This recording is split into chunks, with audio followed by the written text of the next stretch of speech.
crud. Catch this real quick.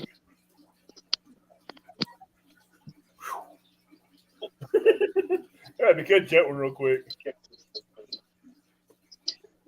Oh, I forgot put my phone on Do Not Disturb. Oh, that should be a fun one. Well, hello, everybody, and welcome in tonight. Oh, I forgot put my phone on Do Not Disturb. All right. We got an echo somewhere. Everybody, welcome in tonight.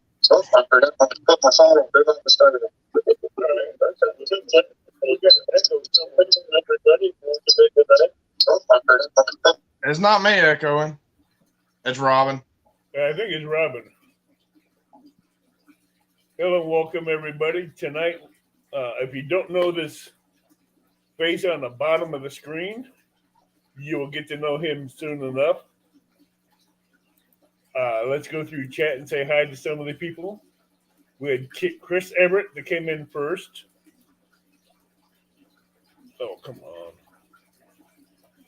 Chris Everett, we had Big Mike, 351. Catfish Fresno. He said, Viking, that guy can't fish with a lick, I tell you. Dave Garcher.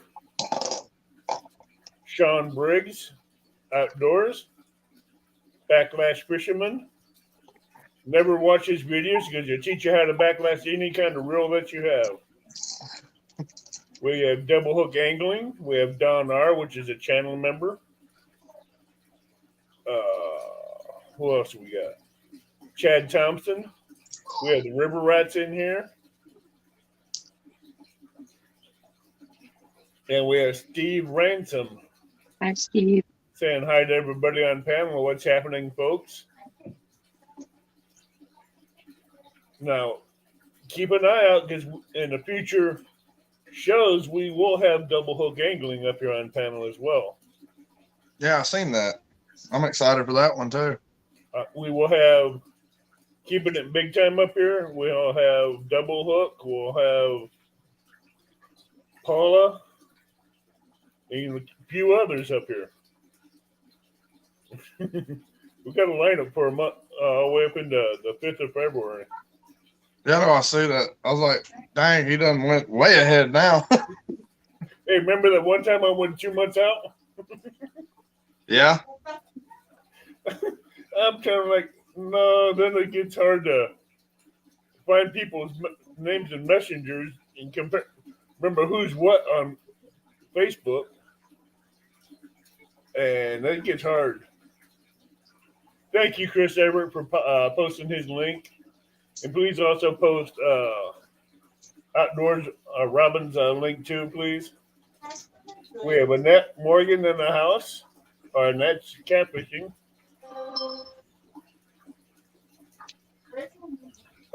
Big Michael wants to know how'd you get all that ugly in that little screen there, but I don't know. I fit. All this ugly fits. We're fishing with a squirrel. Keith Doc Reed in the house. Howdy, Doc. If you guys ever have a guest that you'd like to see come up on here, you can message me on Messenger or email me, and we'll see about what we can do about getting them up here. So tell us a little bit about yourself, Viking. Well, I'm a bank and kayak angler. I've been fishing ever since I moved to Alabama. Never touched a rod before then. And caught my first, I used to bass fish and just pan fish. And I caught my first real big catfish about 6 years ago. And then I just got hooked from there. And I've done nothing but catfish. All my gear is geared for catfishing or catching bait, something like that. We're framing around catfish or crappie fishing. I crappie fish too, a lot. But most of the time, like right now is when I start transitioning to crappie fishing a lot more, when the bite's tough. But I think next year or this year, I'm gearing more towards just hunting straight trophy fish. I'm not going to do many numbers, tournaments, anything like that. I kind of let myself go last year, and I lost myself in all these tournaments, and going for numbers and small fish and stuff like that. And Yeah. I don't think I'm gonna do that this year. We have Uptown Chrissy Brown in the house. Now, Hi, Chrissy. what was it? At what age did you start to begin to fish? 6 years ago. No, that was when I began catfishing. I started fishing around like 16, 17 years old. Okay. So that was about 10 years ago. So what And then I got really, really hooked on catfishing. We have Maurice Kaysen. We have Miss Pontoon Jody in here. Hey, Jody. We got Barefoot in the house. We got a lot of people coming to see you. We have 22 people in chat right now. I'm pretty sure I'm shocking a lot of people because my beard's gone. Yeah, what the hell happened, dude? I was trimming it up, trying to make it look good, and I accidentally ran a little too far into the beard and cut this side off real short. And I'm like, oh. Why didn't you have your wife trim it up for you? Because she would have slipped. You know that, hey, that's where they have beauticians that can trim beards.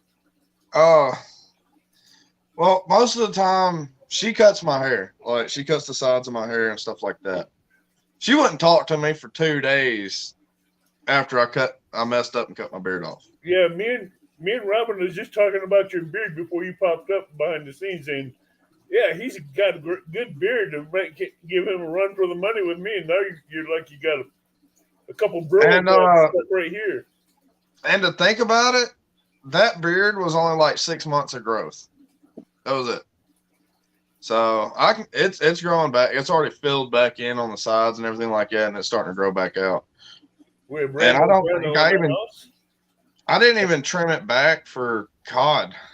I trimmed it back once 3 months in just to shape it up. And then after that, I didn't touch it.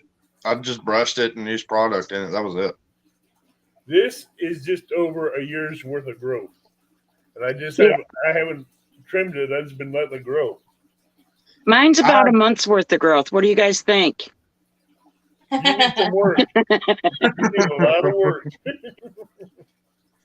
You need to pour some milk on that chin and let the cat flick it off. We have some more newcomers in the chat.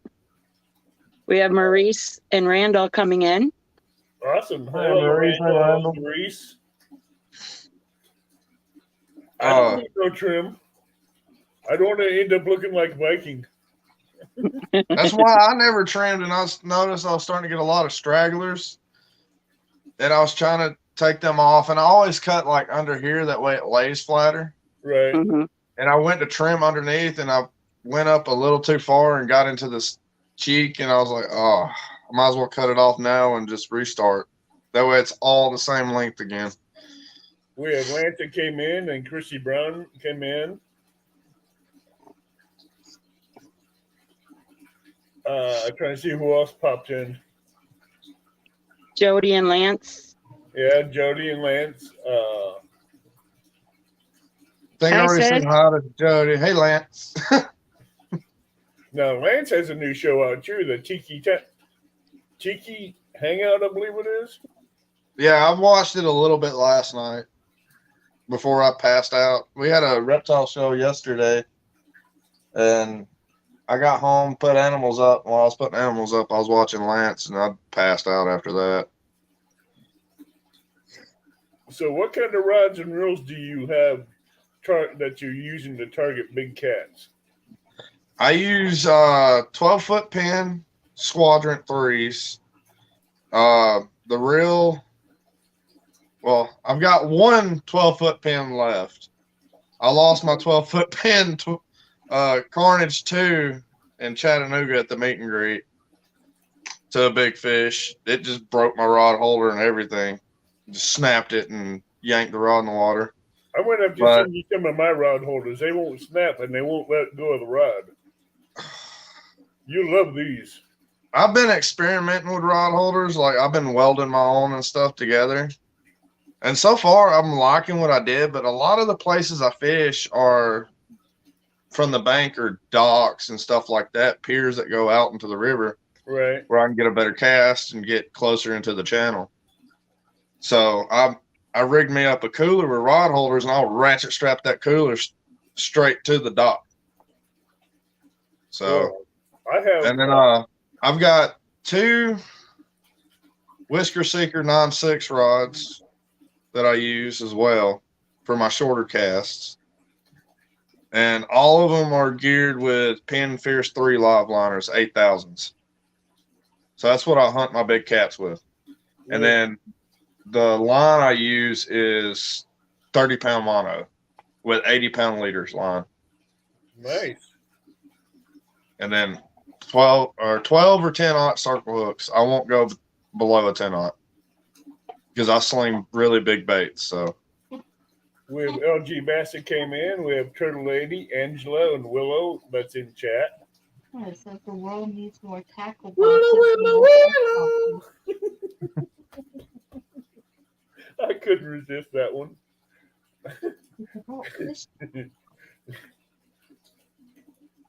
Go ahead, Robin.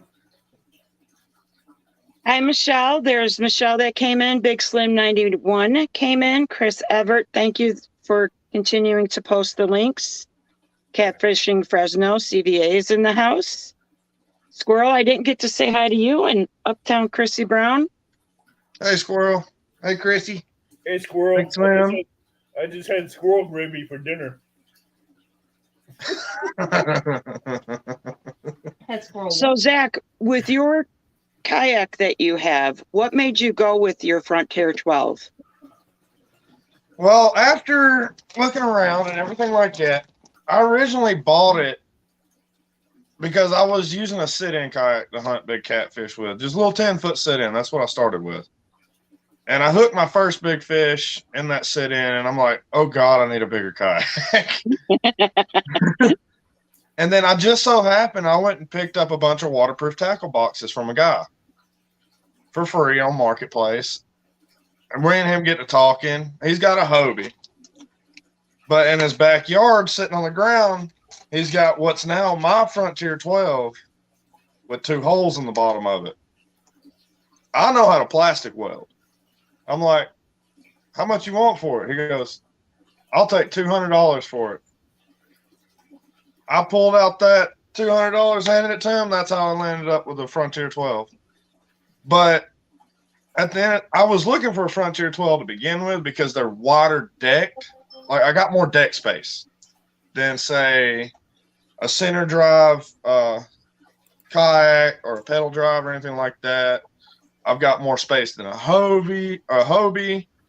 Just overall deck space, I have more of it. For those big fish, I prefer to put it in the Frontier than a Hobie.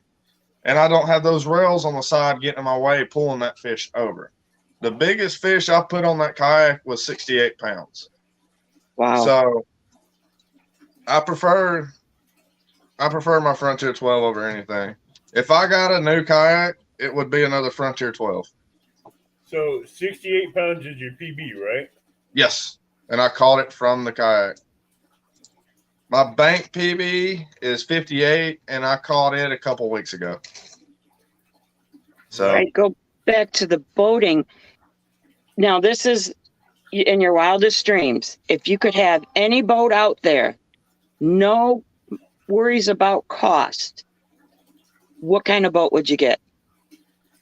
a skiff, a 22-foot skiff. That would be. We went to the reptile show yesterday, and I passed one. I'm like, I want it. As we're going by. Oh, yeah, Pensacola, we were on one. Yeah, well, the reason I'm drawn to the skiffs is because when we went to Florida, what was it, 2 years ago? Yeah. 2 years ago, I rented a charter boat, and we went out after snapper, and it was a 22-foot skiff. And I loved it. Me and him were talking about the boat, how much they cost, and I'm like, I'm going to end up with one of these before it's over with because I really like the layout on it. And plus, my waters doesn't like sea arcs. Wheeler has sank quite a few sea arcs. So I wouldn't have a Sea Art just because of I like them. They're nice. I just wouldn't have them on how rough my waters can be. Gotcha. What do you have as far as gear for your kayak right now? Fish finders. I run a Helix 5 as a fish finder. It's got GPS and Navionics, all that on it. Let's see. I run a trolling motor off the back that I have to control, like just reach back and steer it. And then, which will be upgraded this year to a bow mount trolling motor where I can control it with just a controller. Mm-hmm. Then I've got 6 rod holders on the kayak because a lot of times when I go out this time of year, the colder weather, I will anchor up and I do use 6 rods off of it. And then I'm sorry to interrupt, but Chrissy Brown said, shoot, I'd get a party barge. And you have a question from Pontoon Jody. Yeah. Ask Jack to tell us about his exotic pet business. Oh. Oh yeah. She picks on me all the time about it. I breed and sell reptiles as a little side business. I've been doing it since I've been breeding geckos since I was, I think, 18. Yeah. I've been breeding geckos since I was 18 years old. And I've got, my living room looks like a zoo. My bedroom looks like a zoo. It's just my whole house is a zoo. With different, even in the boys' room. with different reptiles everywhere. And then I also keep fish, sugar gliders, guinea pigs, dogs. I've got a lot of animals. Now, is the guinea pigs for your kids' pets? Your pet? They're my wife. Ah. The sugar gliders are mine. And then my boys have a bearded dragon and a chameleon. And my daughters have leopard geckos. Aw, I missed her. So. Now, your Helix 5. What made you go with the Helix versus the Garmin versus Lawrence? It's a familiar platform to me. I've always messed with the Humminbird stuff.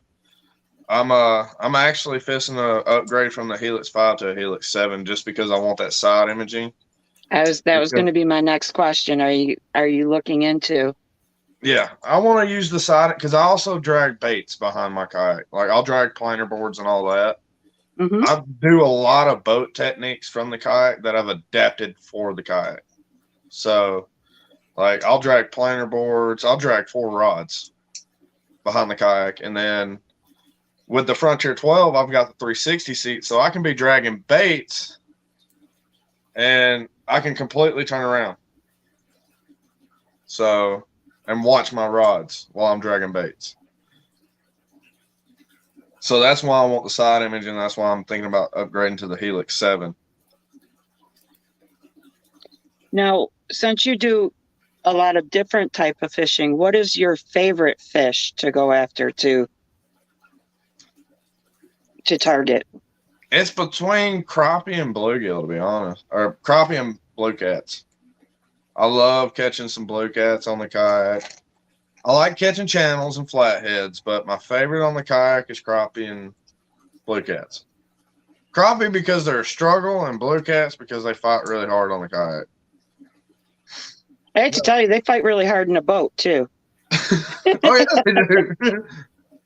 Before you go catfishing, how much time do you spend fishing for bait before you go fishing for catfish?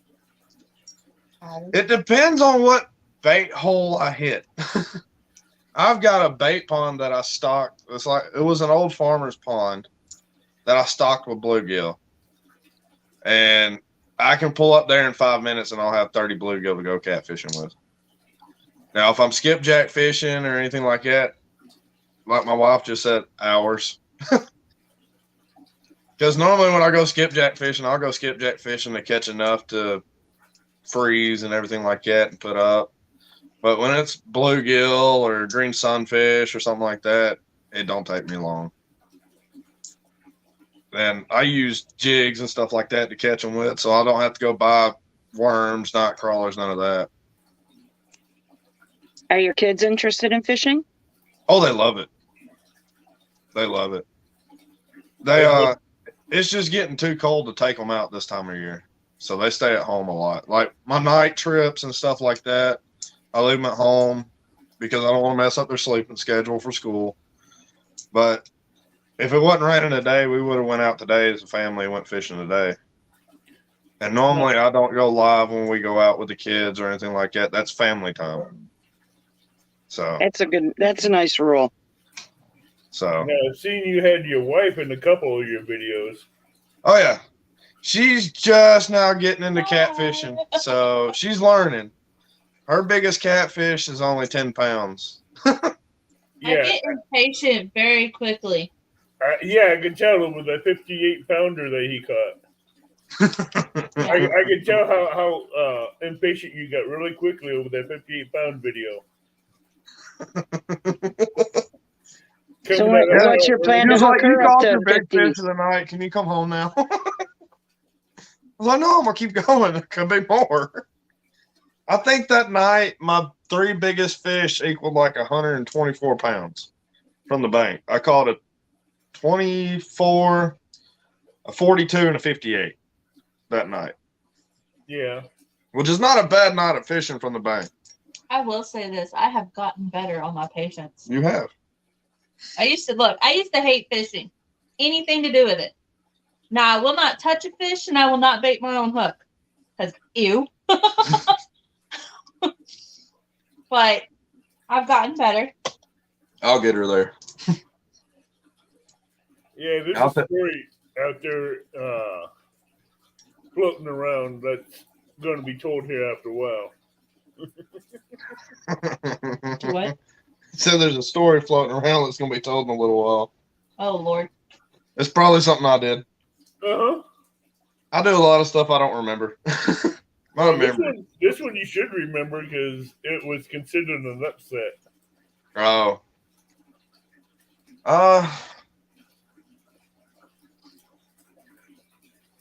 Do you need a refresher course?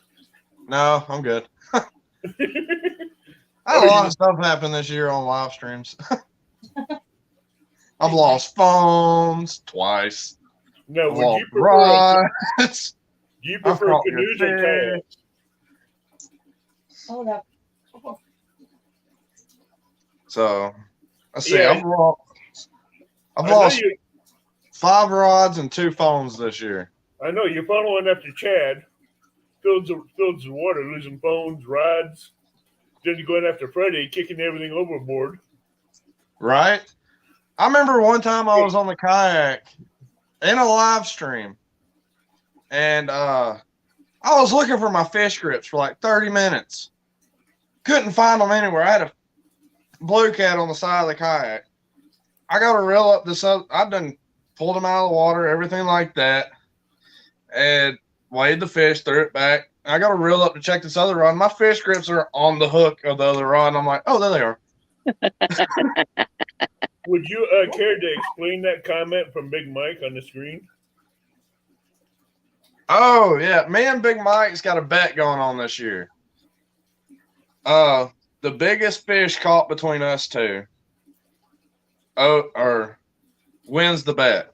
The loser has to send the other one a 12-foot Mad Cat rod. I'll take the It's 12 one foot big Cat fish rod. could win this. We have Mrs. Viking in the chat. Don R says send money to Avid so he can get Jody a new motor. Well, that's going to help, but oh well. Sorry, I had a comment on Big Mike. Hey, that's good. You got anything else, Robin? Yeah, my favorite question I like asking everybody that comes up as a guest. There was one person in the fishing community that you could fish with. Who would it be and why? That I haven't fished with yet. Correct. It would probably have to be Danny Stone. And why? Because I've known Danny So for freaking entertaining. almost a year now, and me and him hit it off straight from the beginning. And because at the time, me and him, including Big Mike, all three of us were the only ones using big surf rods catching big blues. So me and Danny were going to set up where Carnage was my rod. Like, that was the rod everybody known I used and everything like that. And we were going to do Carnage versus Betty. And then me and him just fished together one night. Instead of actually doing the competition, we just fished together. That's all we did. And I've been on so many of his lives and everything like that. He pops into mine. I've even been in a guest room. And it's just, we hit it off so well. And I would love to meet him in person. That's great. Thank you, Steve. Now, rumor has it that you put a whooping on Danny Stone. With the 22-pound flatty? Can you tell us that story? I had to really think back for that one. I know. I had to make you think on that one. Don't do that now. That was at the beginning of this year, or last year, wasn't it? In the beginning of last year. Is that when we were in Decatur? That's Yeah, just it was in Decatur at the that was- dock. I think that was a month or two after Jody had started the Flathead Challenge. Yeah, I'd went out there. Danny thought he had to win, and all of a sudden you came out of nowhere and just Yeah, with a 22-pound flatty. I still didn't win, though. I think Jody or Daryl beat me. yeah. But you whooped. He says you whooped him over it. You took the win from him. Yeah, I mean, it was sitting there. I know it was like, I think it was like halfway through the show. And I done missed like 3 or 4 big blue cat runs. And all of a sudden, I just see the rod go, doop, doop, doop, doop. And I'm like, it's another channel cat pecking at it. Picked it up, hammered that fish, got it to the boat or got it to the side of the ramp. And I'm like, well, that's good fish. Good flathead. And I think that was actually the biggest flathead I caught last year was 22. I think it was him. Because the year before I caught my PB, which was 43. Yeah, he was the biggest one last year. Yeah, them big flatheads are hard to catch around here. They're hard to catch on the Tennessee, too, sometimes. I You mean, really got to know how to target them. Well, I know where to target them on the Mississippi and the Kaskaskia, but it just gets hard to target them because a lot of people want to catch them and just keep them, and they're not something you want to keep something over 20, 30 pounds because you want to keep the hatchery going. I don't. I'll keep channel cats up to a certain size. If it's over like 15 pounds, I throw it back with the channel cat because we just don't have that many big channel cats here. Like I broke my PB channel cat this year, which is 22 pounds. That's my PB channel. I've actually got a video on my YouTube about it. It's the video. It's the first fish on the video. This is what happened after I lost my phone. And that was a 22-pound channel. And she went straight back in the water because it was a female. It's a big layer. But I do not keep blues and I do not keep flatheads. All those go straight back in the river. Donner, if I had a chance, I'd fish with you. And hello, John Euler. Hey, John Euler. Hey, John. Around here, That's another one I want to fish with. I want to come up here and fish with you too, Avid. where you at? John Euler's one that I want to, hit up to go fishing with because he's not too far from me. Where you at, Viking? I says nobody wants to fish with me. Uncle Don, I'll come fish with you. I'm in Athens, Alabama. I'm like I'm like 15 minutes away from the Tennessee state line. Oh, okay, sure, about maybe 8 hours from me. Yeah.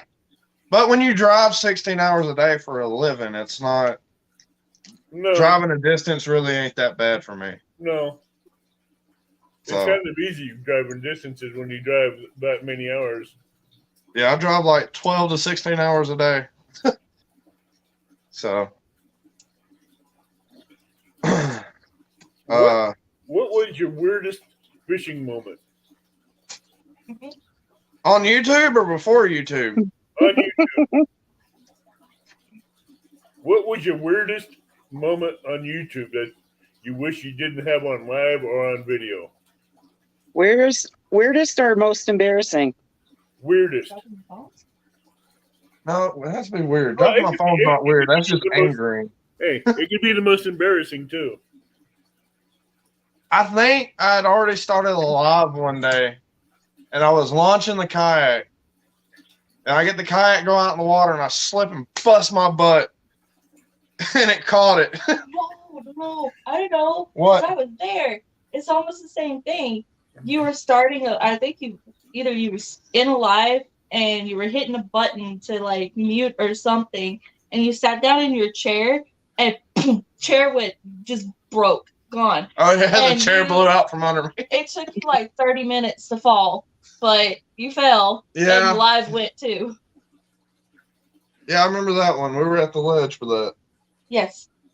Yeah, I went to sit on a You were chair, going live with Danny. and I was going live with Danny, and I just pressed entered studio, and I sat down, and I had the tripod in my hand, fisting to put it down, and the chair went, and you're talking about the tripod went with me.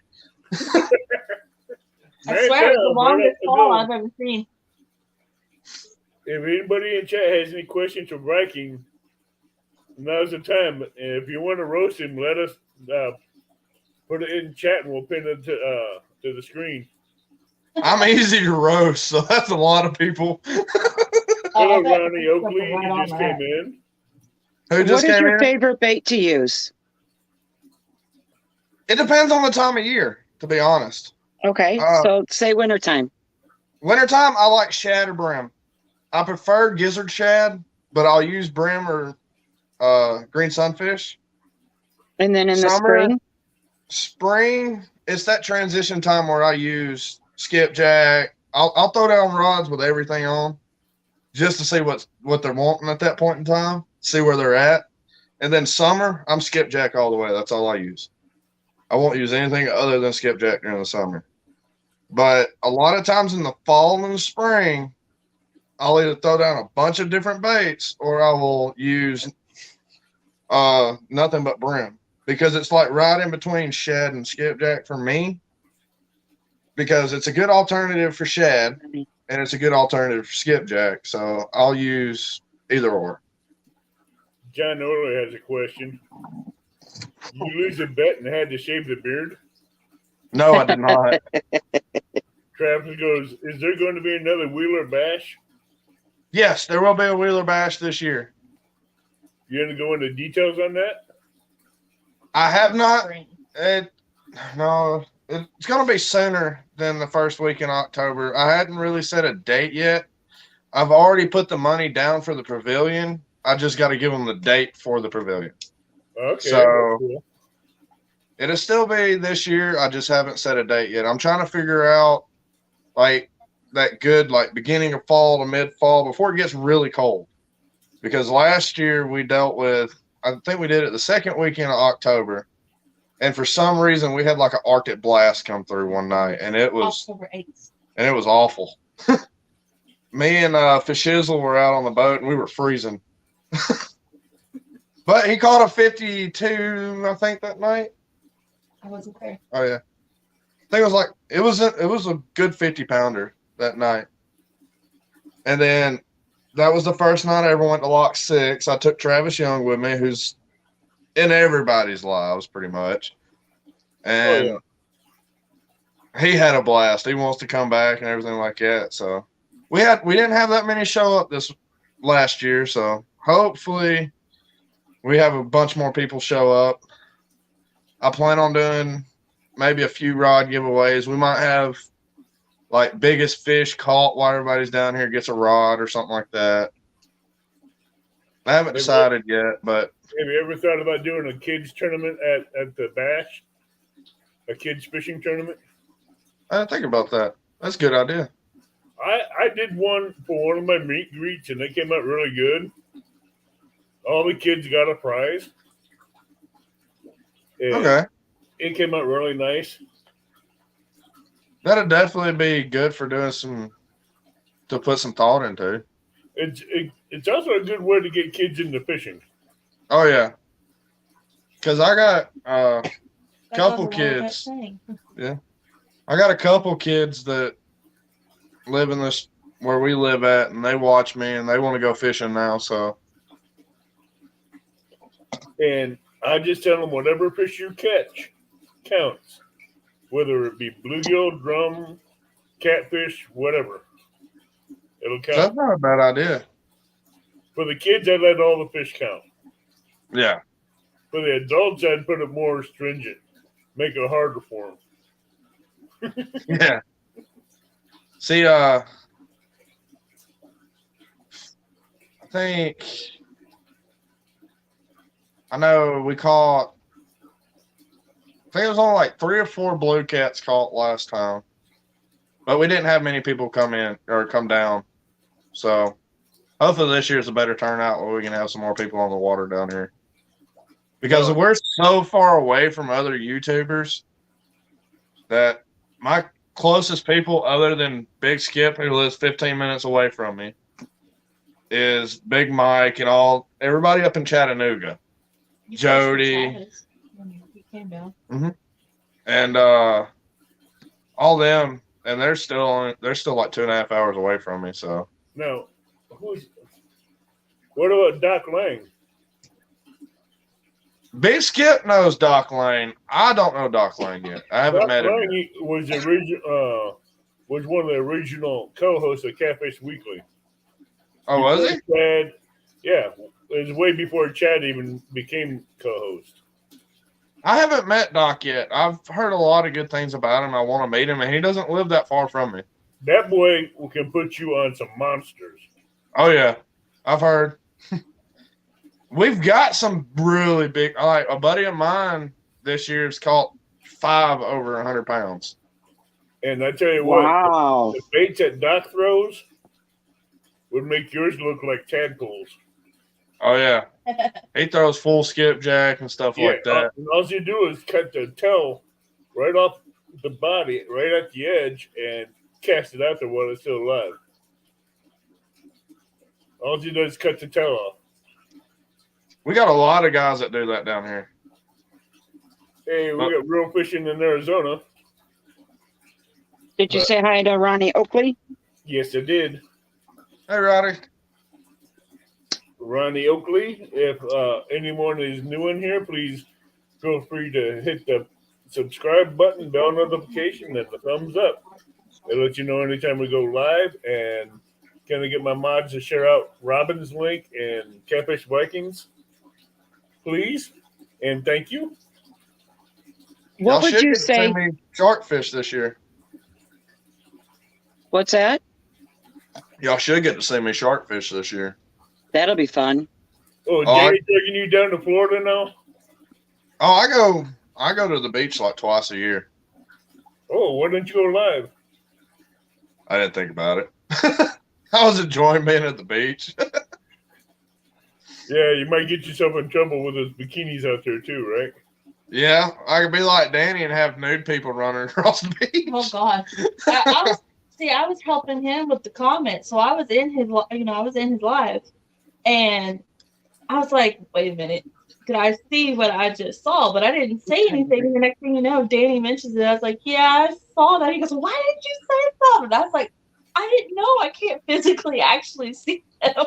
It just looked like they didn't have anything on." We have retired Rick who came in. So, Rick, Have you ever used anything that was unconventional for bait and was successful with it? I think I have. I think What I was used it? Polish sausage one time and Slim Jims. Did you Slim Jim? I did use Slim Jims And a chicken nugget. and a chicken nugget, and I threw out a McDonald's chicken nugget. You actually got something off of that. Yeah, I called the channel Hey. cat. Yeah. What'd you catch on them? I can forgive you on the McDonald's Channel chicken cat. nugget because I don't like McDonald's food. But the Slim Jim, that's Bigfoot snack. You don't get forgiven for that one. I thought that was jerky. Hey, jerky and Slim Jims are two of Bigfoot's favorite snacks. And using Slim Jim for bait? No, that's unforgivable. Hey, I'm with you on that. I love me some Slim Jims and some jerky. Yeah, I was sitting there one day. I think we were where were we? We're on the ledge. We were on the ledge. Yeah. And I was sitting there. I took a bite out of Slim Jim. I'm like, I wonder how this would be for bait. So I broke off a piece, put it on the channel cat rod, and threw it out. 20 minutes later, I reeled in a channel cat on it. Tim River Boy says he used Twizzlers. Welcome in, Dan River boys. Now, what would be your live baits that you catch on hook and line or cast net that you'd use? Well, we're limited on what we can use for bait. So we have a lot of laws not letting us use a lot of different fish that we catch. We can't use bass. We can't use crappie, striper, anything that's considered a trophy fish. We can't use. But I do use live bluegill. I use live green sunfish. I do. When I catch a skipjack that's only like 8 inches, I'll throw it out there live. I use live gizzard shad. I think my biggest flathead came on a like 8-inch live gizzard shad. Nice. That I threw out on a slip bobber rig. What is name? Chum? Creek chum? Creek chubs, yeah. you I use- use creek chubs too live. When you use cut bait and it's fresh, can you tell me how you hook it up onto your hook? If it is a head piece, I go through the lips. I don't go through the eye socket, none of that. I go through the lips because a lot of time, like on the kayak, I suspend fish a lot. That fish comes up and it grabs that head piece. It's pulling against that hook to pull down and it set the hook on itself. But I got into that habit and now I use it from the bank and I don't miss fish either because they engulf it. And then when it comes to a body section, I'll either hook it through the back of it or I'll come up and hook along the spine. I'll come in one side of the spine and then come out on the other side. That way it stays on. Have you ever tried the fillet method that so many are talking about? I have, but I really don't have that much luck on it. I have better luck with chunks. Mm-hmm. Have you It tried holds the flapper? blood in better, and you have to change out the fillet so much. It's not worth it for me. Have you ever tried the flapper rig? I have, and I've gotten good takedowns on it, but I've never caught a fish with it. We have Carmel Munchie that came in. Hi, Carmel. Ronnie Oakley has a question for you. Wanted to know if you were in Tennessee. I'm in Alabama. I'm about 20 minutes away from the Tennessee line, though. 15, 20 minutes, give or take. I fish on 4 different reservoirs on the Tennessee River. I fish on Gunnersville, Wheeler, Wilson, and Pickwick. But I rarely fish on Pickwick. So how far are you from Pontoon Jody? I think I'm about 3 hours away from Jody. We have Bobcat Outdoors to come in. Hi, Bobcat. Cold Creek Catfishing Billy. So Which I just recently fished with Bobcat, and I had a blast with him. He says, I know you. would you ever do a meetup? Would you ever do a meetup and fish with Jody live on her boat or on the bank? Okay. Yeah, Amanda's fished with Jody on the boat. I would. Well, I fell asleep. Oh, you did a Jody, did you? Hey, she's pulling the Bigfoot and Jody trick.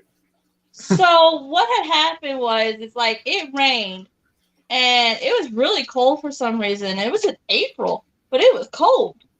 And she had a heater on her boat. She goes, here, I can turn it and, put the heater on you. I said, oh, you're going to mess up. And she did. She put one side. Like one side of me was hot and the other side was cold, and that was like perfect temperature. And she said I was out within like 10-15 minutes. Oh, that's a good thing. Yeah, being warm when it's cold is nice.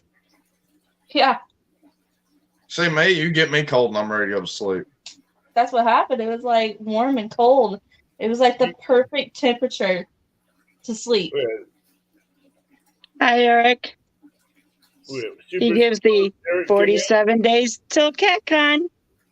But Yep. it is kind of common for me to go to sleep while you're fishing. So Yeah, you do pass out a lot while I'm fishing. Yeah, I and said Kelly I leave screams and she comes waking up with the phone out the car like, here I come. Yeah, pretty much. That 58-pound video was epic. I'm coming. Don't slip and fall in. No, that was when that one you're talking about is when I caught the 52. I thought it was a 58 that because I you're barefoot. remember. Yeah, it was when I caught the 52. She wasn't with me when I caught the 58. Oh, okay. When I caught the 52, the next fish that hooked up was another one that was bigger than the 52, and she lost it right at the bank. It got caught on one of the rocks and cut the line. And then that was when I was still using like 40-pound leader line. And see, And that's why I swapped over to the 80-pound leader line. Have and you ever after tried that that, I Cajun was- line? Do what? Have you ever tried the Cajun line that they sell at Walmart? That I red use line? Berkeley Big Game. No, I says, have you ever tried that Cajun line? No, I ain't tried it yet. That stuff is hard to destroy. It's super freaking strong. And all I use is 17-pound test Cajun line for my leader lines. And I've landed an 83-pounder with it. Oh, I like using that bigger leader line because I pre-rig. So I tie a bunch of rigs and I put them in rig wallets. I pre-rigged mine, but I found out that fire line, that red Cajun line, goes invisible after a certain depth, so fish ain't going to see it. They'll find the bait, but they won't see the line. But that line is super strong, too. You said you use 80-pound for your leader line? Hey, we got Carolina Real Screamers in here. Jamie. Hi, Carolina Real Screamers. I like If it says that line goes and it disappears, then why do they come out with like bright yellow and bright green? And Those all are high these? vis lines. Those are main lines. But if the Yeah, fish those are your can see main them, line. why do they come out with them? That way we can see it. They want us to see it when it goes in the water so we know where it goes, but with this And then your Cajun leader line is why I run clear line for my leader line. So the Yeah, I fish got don't blue see it. for my leader line. I don't know why. That's what I picked. See, No, my I got a favorite, whole big spool of it now. if you can, go grab my spool of 80-pound off of the kayak, please. Yeah, Damn River Boy says you could use a boat anchor rope for leader line, and those big cats don't care. Yeah, the big fish, they don't care. If it's food, they're going to inhale it anyways if they're hungry. Right. And the only reason why I like the Cajun line is after 4 foot in the water, it goes translucent. You can't see it. Now, are you going to do the Channel Cat tournament this year, Evan? I'm thinking about it. I'm really I might do it. I think I will. I've been on a lot of Channel Cats last year. But this year it's not going to be numbers. Okay. If I do it this year, it ain't going to be numbers. I caught a big one this year too, so. Jamie, with the stuff I got going right now, I don't think I'll make Catcon. I'll be there. Oh, Jamie, I'm going to give try me to a be there. message and I'll fill you in on the details. But I got things going on right now that will be keeping me away from Catcon. You got it? Ooh, It doesn't mean that we are not going to have some footage from Catcon. For Avid Show. But I found out with testing that Cajun line for cats, I hooked the This boat is in. I hooked the boat sideways and pulled it in sideways with the driver still in the seat. I'll be right back. this is the leader line I use. I would give him 14 Hello, units. Mountain Catfish and Lisa. How are you doing? You know what? Give him 16 units. Right, see what happens. Yeah. Tight line. Yeah. Hello, Mike Sampson. Hello. I tried using that Berkeley 80-pound braid. It's a lot thicker than this stuff, and it doesn't cinch knots very well. Carolina Real Screamers for Carolina Lake Weights. Let me make you a mod.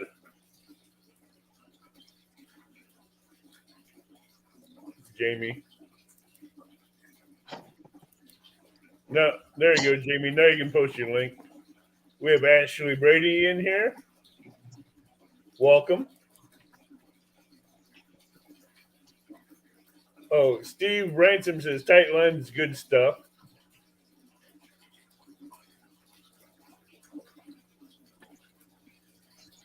You have lost my wallet twice in 1 week now.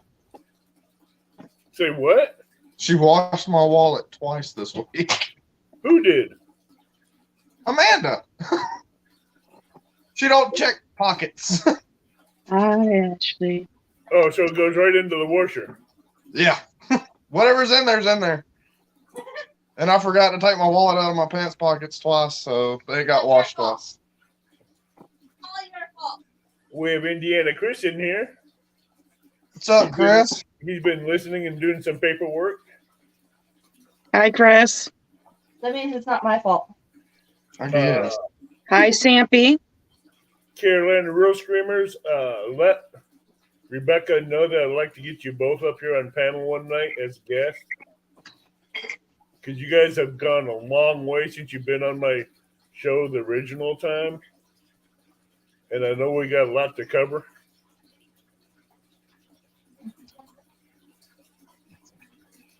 Hello, Ashley Brady. Welcome in. So, I know I've seen you do a lot of night fishing. Yes. Would you prefer day, morning, midday, afternoon, or all night fishing? For the bank, I prefer night because it's less crowded. And I ain't got to fight with people for my spots because I fish nothing but public spots from the bank. And then for my kayak, I prefer early morning or later afternoon into the night. Because fish half the time around here are not very active midday. So, which I say that and I caught the 52 in midday. What did you say?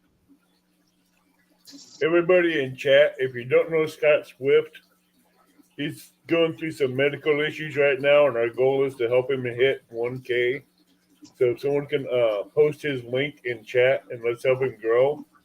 He is currently setting at 741 or 744, somewhere around in there. Thank you.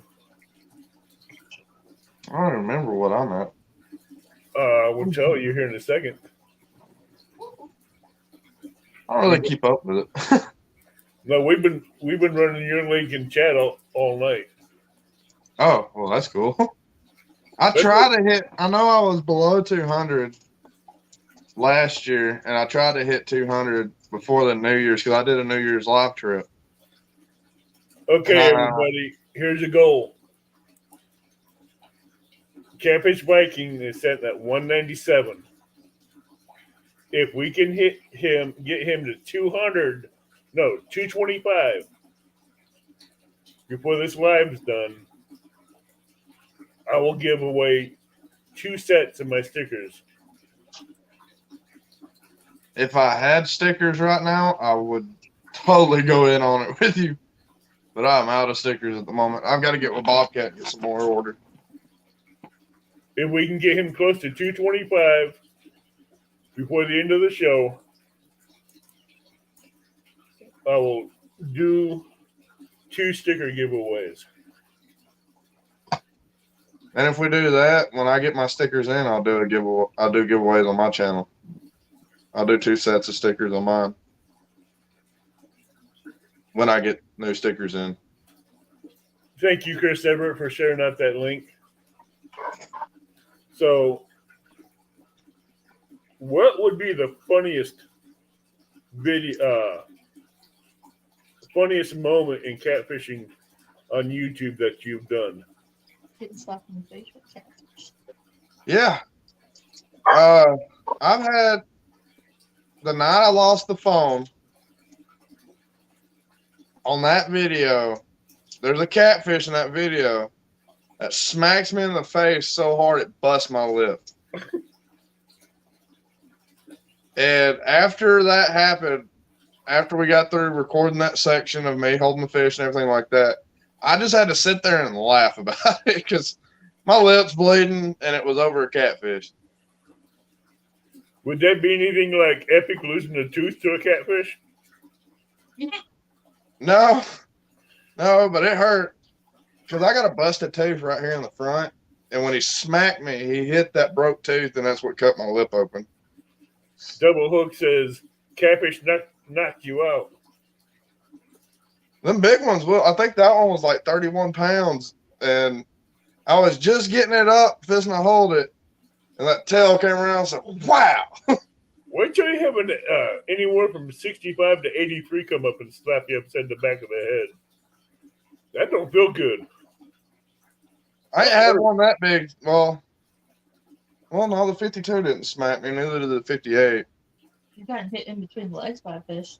Yeah, I had one smack me in my no square. Thank you, Lisa. Because those bigger cats, they get mean. Oh, yeah. You hold them wrong and they don't like it, they'll let you know. When that one smacked me between my legs, I didn't laugh about it. I was in pain. I was on the ground. Amanda was dying. She was laughing her Thank butt you, off. Spring Mountain Catfishing. I'm sure she was laughing her butt off on that one. Yeah, because I hit the ground quick. But I think I actually lost, I thought I was going to die because I think I lost my breath for a minute because I was laughing so hard. And it was one of those hits that almost made you feel like you was going to get sick. I've never had that happen yet, but I'm glad I haven't. I find pain funny on other people. I'm glad You know why they call it a funny bone? Because you ain't laughing when you hit your funny bone, but everybody else around you is. This is one of those moments. Are you hurting? You say, yeah. Oh, well, I don't feel it. Do it again. Super Smurf Eric wants to know, what was your worst memory from last year losing that rod and reel in Tennessee? It was either that one, me losing the Carnage, or me losing one of my brand new TFR rods that I hadn't even caught a fish on yet and had the first outing. It's between those two. I lost the TFR because of, I think it was a bow fishing boat. Yeah, it was a bow fishing boat. Came out from behind a barge, shot off from behind a barge, and caught the line while I was dragging baits. And it bounced that rod just right and yanked it right when it was pulled out. Mm. Or was it the fear of me knowing that you lost the rod and reel at Tennessee? That too. When I lost the Carnage, my first thing I said was, oh God, Amanda's going to kill me. I was not feeling good that night. Because a Penn Carnage 2 is not a cheap rod. No. And the reel I had on it wasn't cheap either. I bought it when they had just came out with the 2s. So I had the rod for like a little over a year and a half. That was like a $500 setup. Yeah, I lost a $500 setup in Chattanooga. Wow. The rod itself, I think, was like $300 when it first came out. That's much I paid for it. And then the reel was like another $250 $150 because I had a Penn Fierce 3 live liner, 10,000 on it, wasn't it? Not sure. Yeah, I it was just a know it 10,000. was expensive. That's all I know. Yeah, It was my shark I know rod. the reels he's talking about. He's talking about $300 reel. Yeah, Because I I got used it for big 8,000. sharks. I got a That's pin what for 6,000. I got a pin rival, and I got a pin squall. So those are all. Oh, excuse me, mister. Look, I have $300 to told $500 him reels. that he needs to start a GoFundMe thing for all of the things that he has lost. Hey, I can honestly say, I have not lost no rods or reels. I said that too, and then You I better started knock on losing them. something. You better knock I am on not something, going to 'cause jinx now you myself got like that. No way, no how. See, I Viking, said that like 2 weeks before the meet and greet, and I lost a rod the next day, lost one at the meet and greet, and lost 3 off the kayak this year. Oh, I Hey, think your exact words I is, can honestly say this because of the rod holders I use. They will hold that rod so tight, it'll bend and won't let go of the rod, but it'll let out drag. But at least I can say every time I have lost a rod, I have fixed the issue that caused me to lose the rod. so you learned from it. Yeah, like the kayak. I was Like using fishing. what are they? sorry. The first rod I lost. I lost it because one of the plastic rod holders broke that you can buy for boats and stuff that just lock in. Right. It got hit by a big fish and it snapped the rod holder straight off the boat. Oh, those So- are fast rod holders there. Yeah. So then, instead of doing that, I swapped up to the bigger, sturdier ones, the plastic ones. I broke one of those. I got to go back up and answer a question someone asked me. Okay, go ahead. I'll continue the story after. Cold Creek, it was on a 7-inch bluegill I caught that 83 pound on. Live. Was it a flathead or a Blue. boy? 83 pound blue on a 7-inch live bluegill. That's not bad then. Yeah, but I threw Good it right in front of a flathead nest. And this blue came out of there and just gulped it. On a 14-inch offset triple threat circle hook. I like the triple threats. Oh, I do too, especially when they're offset. Damn, them things are sharp.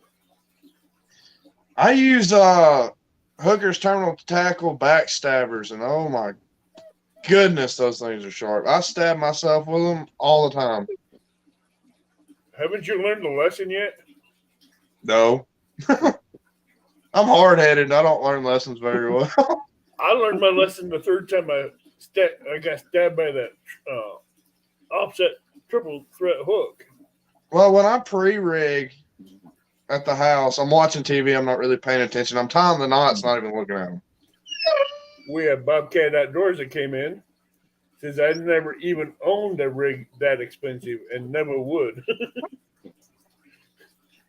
Well, it's a shark rod. I shark fish too, twice a year. So I had to have a beefy rod for them big sharks because I go after bulls, hammers, all that. See, So I have Danny to have a don't know really- this, but I have a rod bigger than Black Betty. I had a 16-foot Okuma, and I broke it, I think, maybe the 4th time I used it. I had one of the eyelets snap off of it. Hey, Dusty. Yes. I'm already having a hard enough time getting him to quiet down back here. Hey, I have an 18-foot river rod. They don't even make it anymore. It's a 4-piece rod. Good Lord. That Okuma No, was Jeff. 3-piece. And you talking about the handle was like broomstick size. I It have, was I have an huge. Okuma 15-foot that's a 3-piece. I have 3 12-foot rods. So, and they don't make the 3 12-foot rods I have anymore, and those are cat buster rods. Hey, I have a Jeff, question for you, Zach. What's up? How did you come to be known as Catfish Viking on YouTube? Okay. I let YouTube kind of decided my name for me. And it just fit. My first time I ever done anything YouTube related, it was in Mark Catfish and Crappies live tournament he done during the very beginning of spring. I was a Joey for Big Skip. And I get on there, and Chadwick from Fields to Water, Mm-hmm. he's like, I'm voting for Skip because Skip has a Viking on the boat. I'm like, there's my YouTube name. It fits because I'm high percentage Norse. Like, I have a lot of Norse blood in me. So, I mean, that's why I'm built the way I am. I'm not built to be small. I used to be skinny, and I'm not built to be skinny.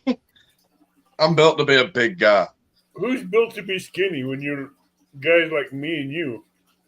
Oh, yeah, I'm not fat. I'm just heavy set. I'll just put it that way. I'm not fat. I'm average build for my height and Yeah. size. You're just All right, easy I'm the to fat one on the panel. We got it. Hey, we left you out that one. We didn't call you that word. That's a bad word. That's why you say I'm just easy to see. Hey, I own it. I'm okay with it. Now, you got Jeff Bill laughing at you over that one. But no, I like that. That's how I got Catfish Viking. I like that. And then my logo, after I started my channel, before I even started my channel, I got Bobcat to make my logo, and I already had stickers before my channel even started. So when I hit the ground running, and I didn't stop. And Big Skip's words to everybody was, you need to watch this kid because he knows what he's doing. He may be young. See, I'm only 28 years old. Skip is the one that got you into doing. Yep, Skip's You're the my reason kid's I do age, YouTube. yeah. Go ahead, rub it in. I can be your mom. All right, everybody. Viking is at $199. If we get him close to 120 before the show is over, I will do 2 sets of stickers to give away. And but yeah, Skip's words were like, he knows what he's doing. Because I've been monster catfishing and trophy catfishing for, like I said, 6 years. I just now started this YouTube thing, but that doesn't account for all the fish I caught way back when. So Skip been fishing with me at that time. Everybody thinks we've known each other forever. Everybody, her Danny said it was your. Everybody thinks he's my dad, but me and Skip have only what known a each fun other. dad to have. Right? Danny Stone, you're dead.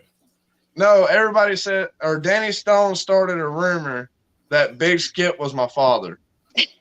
Oh.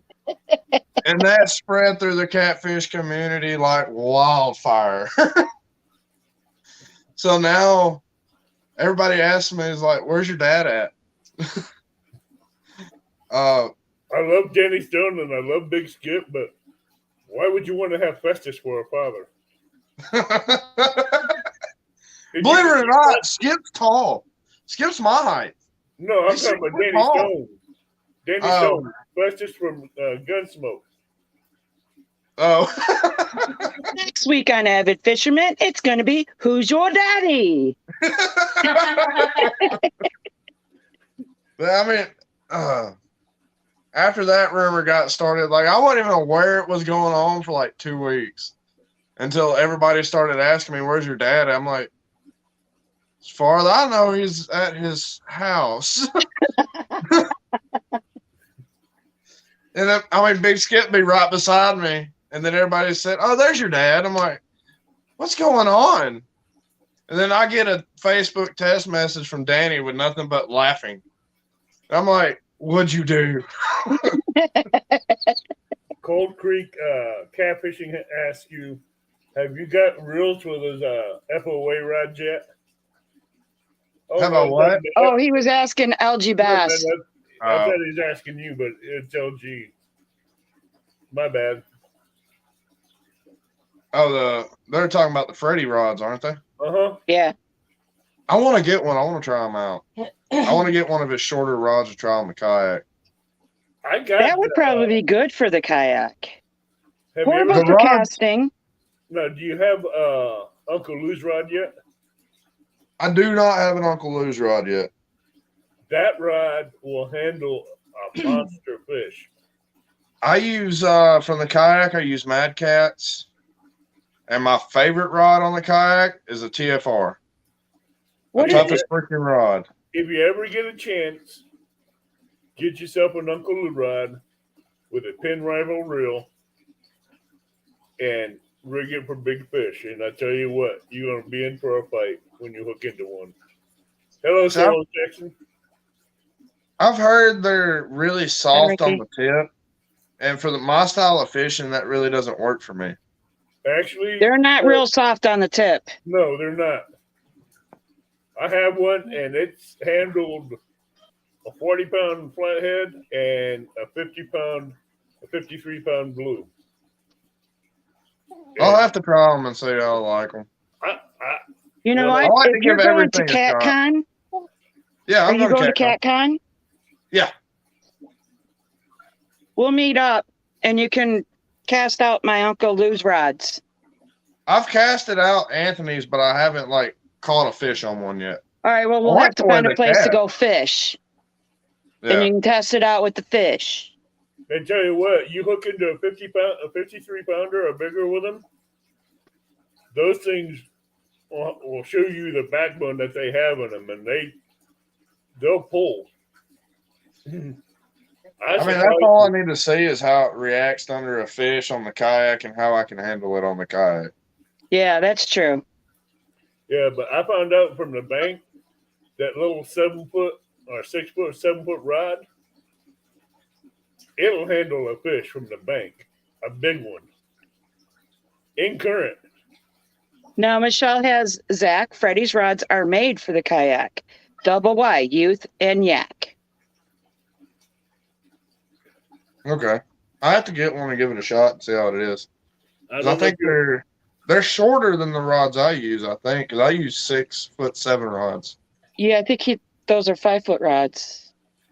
Because I don't like the 7.6 rods on the kayak. For me, they're just too long to land a fish. Because I have half the rod in the water while I'm trying to land a fish. It's just the shorter the rod, the better. Especially off a kayak. Because, I mean, the techniques that we all do from kayaks is suspending, dragging, casting, and everything like that. It doesn't really require you to bomb baits. So you don't have to have that length. Well, You I'm need a surprised- short, little, stiff rod is what you need. Well, see that Uncle Lou's rod from the bank? I'm throwing a 5-ounce weight with a good chunk of bait on it, Yeah. and it launches it whatever distance I want. And I'm barely casting it like I do with my big rods. And if I launch it like I do my big rods, it'll go within Good 5 or night, 6 Brian. of the big rods are where they land. That Uncle Lou's rod will put baits where you want them every time. Something got Robin tickled. I was looking at Donar's comment. I'm not touching it, but Evan can. It's all mine or my wife. She don't. No, Don. No. That ain't. No, I ain't gonna mention that last part of that one. Now I got to go read this comment. Yeah, just don't mention it out loud.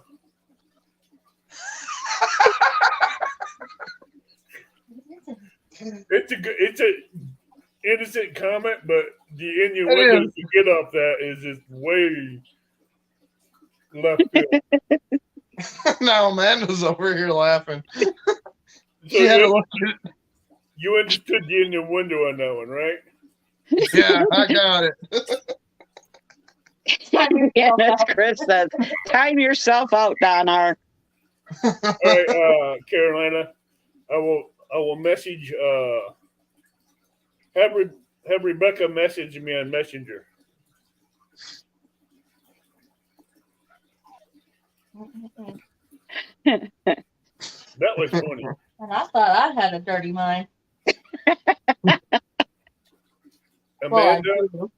you don't know what happens when I do a pop-up live after dark for adults. Uncle Lou is in the house. Hi, Uncle Lou. What's up, Uncle Lou? He Uncle says, Lou, Uncle Don, shame on you. Uncle Lou, we were just giving your rods a shout out, and you and your rods a shout out in here. Welcome in, Uncle Lou. But no, I'm serious. If you ever decide to buy one, if you get a 7-foot medium heavy, it'll do everything you want it to do. Oh, I want one. I want to try one. You'll like it. I'm always open to trying new rods out because who knows, I might like it. Hey, I'm sure if you even tried it from the bank, you like it just as much as you would from the kayak.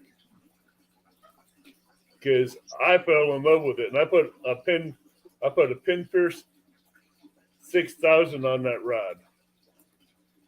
First, I had cheap, I got cheap 6,000 laying Walmart. around. I put a cheap Walmart reel on it first, and one night after Joni's live flathead challenge, that rod got slammed down, and the reel broke, and that rod came right back up. And that didn't look right, because normally when that rod goes down, it stays down. I went to investigate, and the bail on that cheap Zubco reel, Yeah. the wire belt. Right. Yeah, that's, to be honest, I have spoiled myself with pin spinning reels. Oh, I love pins. Every other reel, people want to give me, I'm like, no, I'm sticking with my pins. When I bought my first pin reel, and then I started using like the Sharkies and everything like that, the alternative stuff. And they started shaking in the reel seat and everything like that. Before I had the pin, that didn't bother me. And then after that, I done spoiled myself. And now I can't use a reel that wobbles in the reel seat. I know, neither can I. So I created my own monster on that one where it has to be pin or nothing. Or at least an aluminum body connection to the reel seat. That way it doesn't wobble. See my pin rival? You put it in the reel seat, then it has a clamp that goes underneath it with screws. Tightens down under the rod to where it ain't going to wobble. Here, 1 second. I'm going to grab I bought a reel to try it out not too long ago. Let me grab it real quick.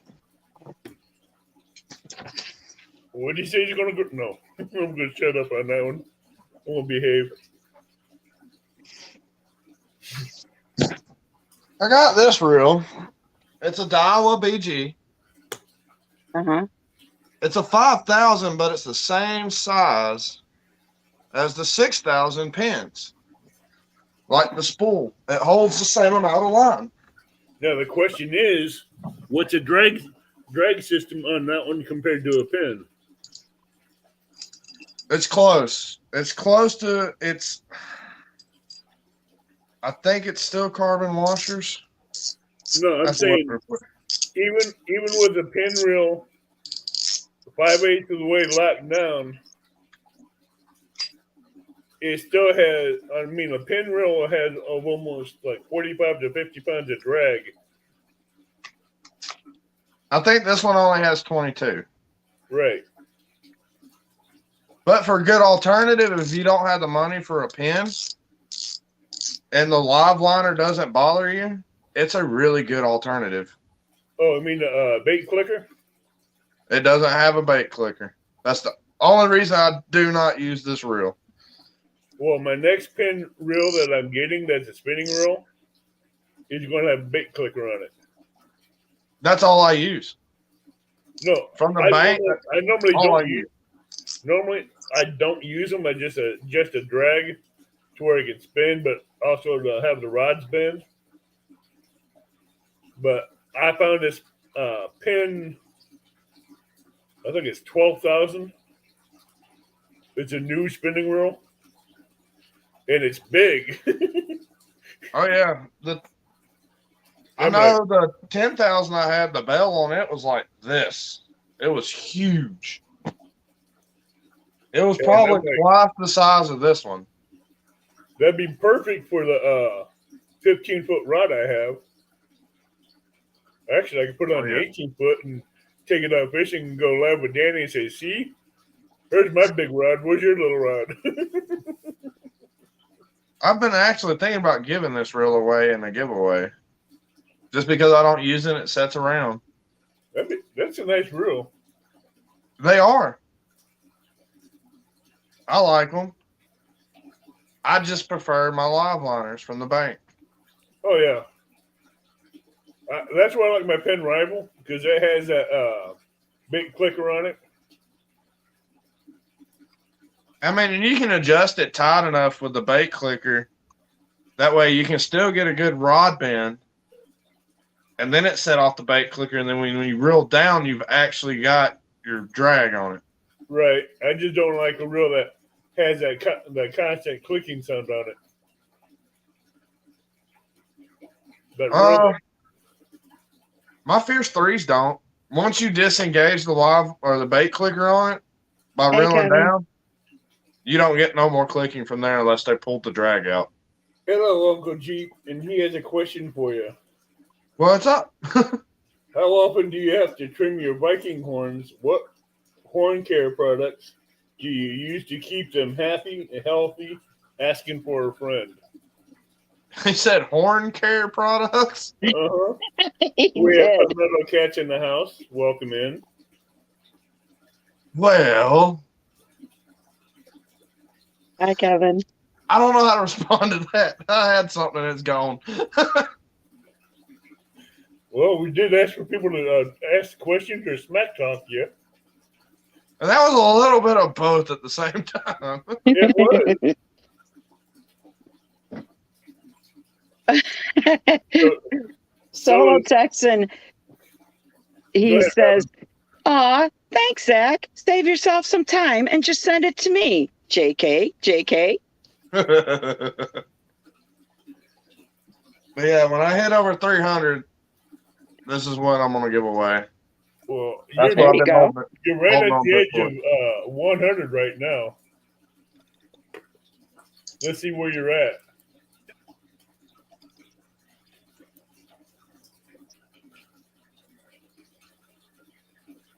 And I'll even take this junky Whisker Seeker line off. All right, everybody. He's setting at 199, so we can get him up to 110. I will do 2 sticker giveaways, 2 sets.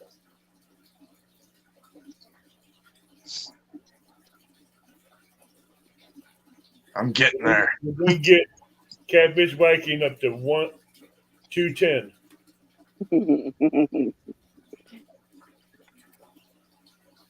And I think I did fish a lot this year. Every weekend, just about.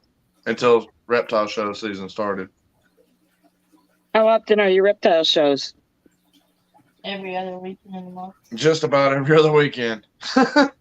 So I noticed on your channel, you have very few videos up, but you have a lot of lives. That's going to change this year. I am getting a GoPro. And I'm going to start doing more recorded videos off the kayak. I'll still do a few lives, but with me losing my phone off the kayak, every time I go live on the kayak, I start getting like really nervous. Because I lost 2 phones in like 5 days. So I get really nervous, and it's hard for me to read chat on the kayak. I don't feel like I'm as engaged. So I think I'm just going to start doing live stream or production off the kayak, and then I'll do live streams off the bank. And then Congratulations, you just hit 200. whoop whoop. Now we get 10 more, 10 or 15 more. We'll do a couple sticker giveaways. So Jody had a question for Kevin in regards to Catcon. She wanted to know, will there be a table like last year to sell out stuff like reels or poles? Hold on. I gotta get this one posted before it disappears.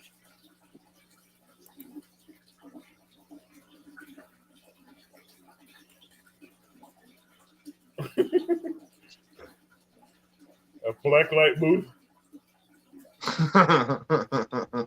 Kevin says, yes, there will be a swap shop and a YouTube area.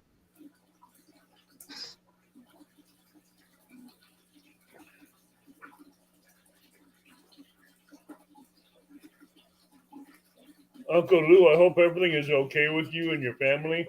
We will keep you in your thoughts and prayers. Oh, he's been shot. What's going on with Uncle Lou?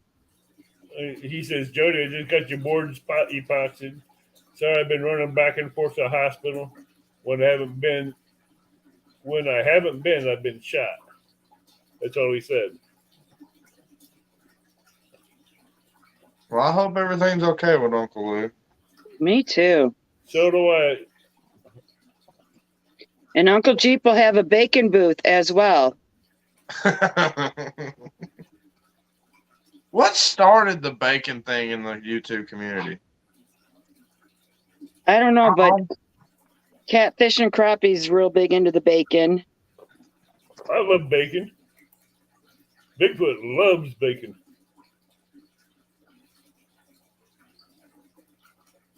That's it. That's a cool thing.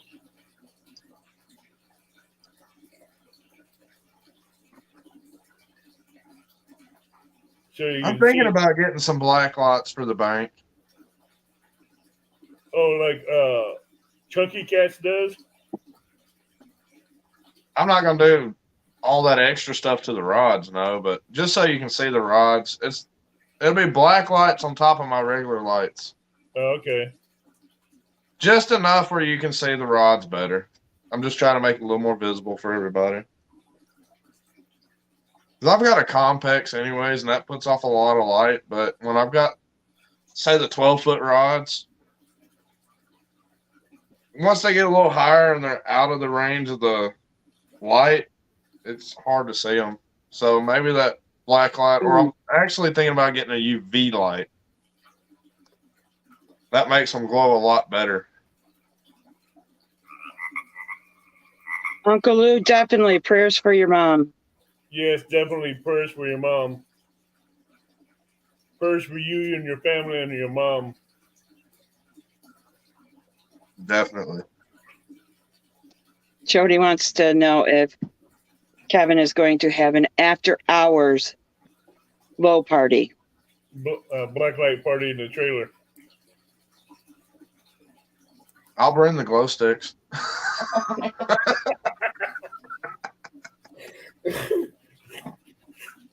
I would say something for Don's last statement he made about rods, but I'm not going there. No, this is a family show. I know that's what I'm not going to say because it's family friendly PG show. But somehow Don just swung it out there. As innocent as it could have been.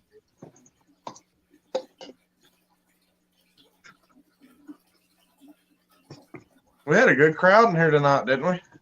We still do. I don't know. I can't see how many people are in here. We have 39 to 40 people in here. That's more than normal for me. That's not what I'm used to. It's normally when we get good guests in here, we have good head count. I try. I try hard. All right, people, we need 9 more. Need to get him up to 210. And we would do 2 sets of sticker giveaways.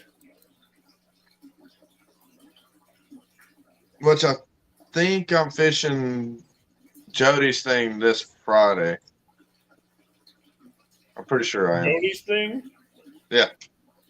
Yeah, Jody's moved her Thursday night thing to Friday nights. Which that allows me to fish them a lot more this year. So, just not on show weekends because I got to be in bed early for those. Uncle Lou says, does Zach and his dad Skip still fish together? Yeah, he did last weekend.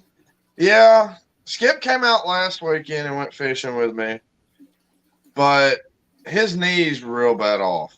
He's ready. He's getting a knee replacement, I think, next week. Like his whole knee's about to get replaced.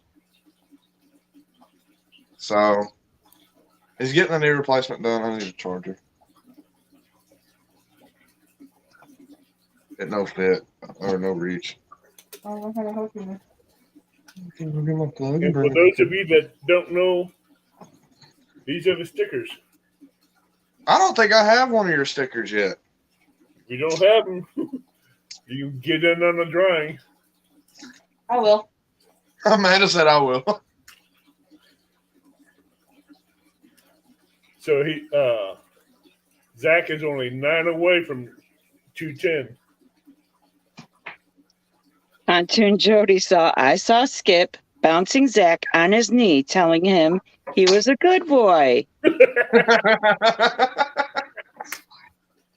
Yes, that's a good one, Jody. Oh, when they were fishing from the Kayaks tournament. Oh, yeah. I remember that. We did that in Chattanooga. That was during the meet and greet. We literally hauled a couch 2 hours to do the couch tournament in Tennessee. You got it from Rhonda. Now, Yeah, what kind of crazy stunts have you done at meet and greets? That right there. That was pretty much it. I was going to say, be careful, PG-13. Yeah, I kind of thought of that after I asked the question. Don't worry, I'm keeping it PG. 1 minute. I gotta plug my phone up.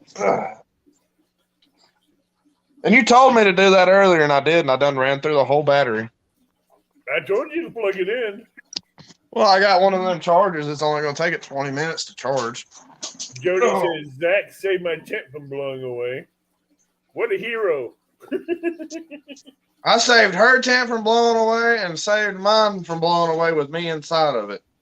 Okay, so was it blowing away from the wind or from the snores? Oh, wait. I think if it was the snores, it would have imploded. Because I heard so many sounds were coming. Between Jody and Skip, yeah.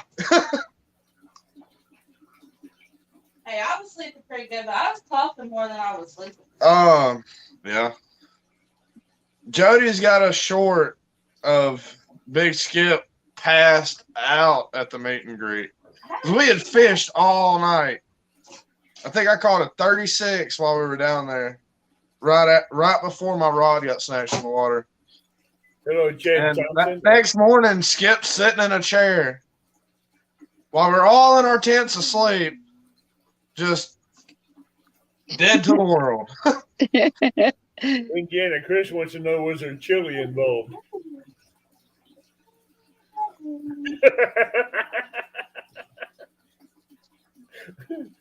Pontoon Jody said, I look out and saw bare feet and a hammer nailing the tent pegs down. That would have been me. I'm barefoot everywhere. Well, you and Jody, you're barefoot everywhere. She's barefoot on the pontoon, so I'm one of those people, I can run across gravel bare feet. I used to be able to do that when I was younger, but now I can't.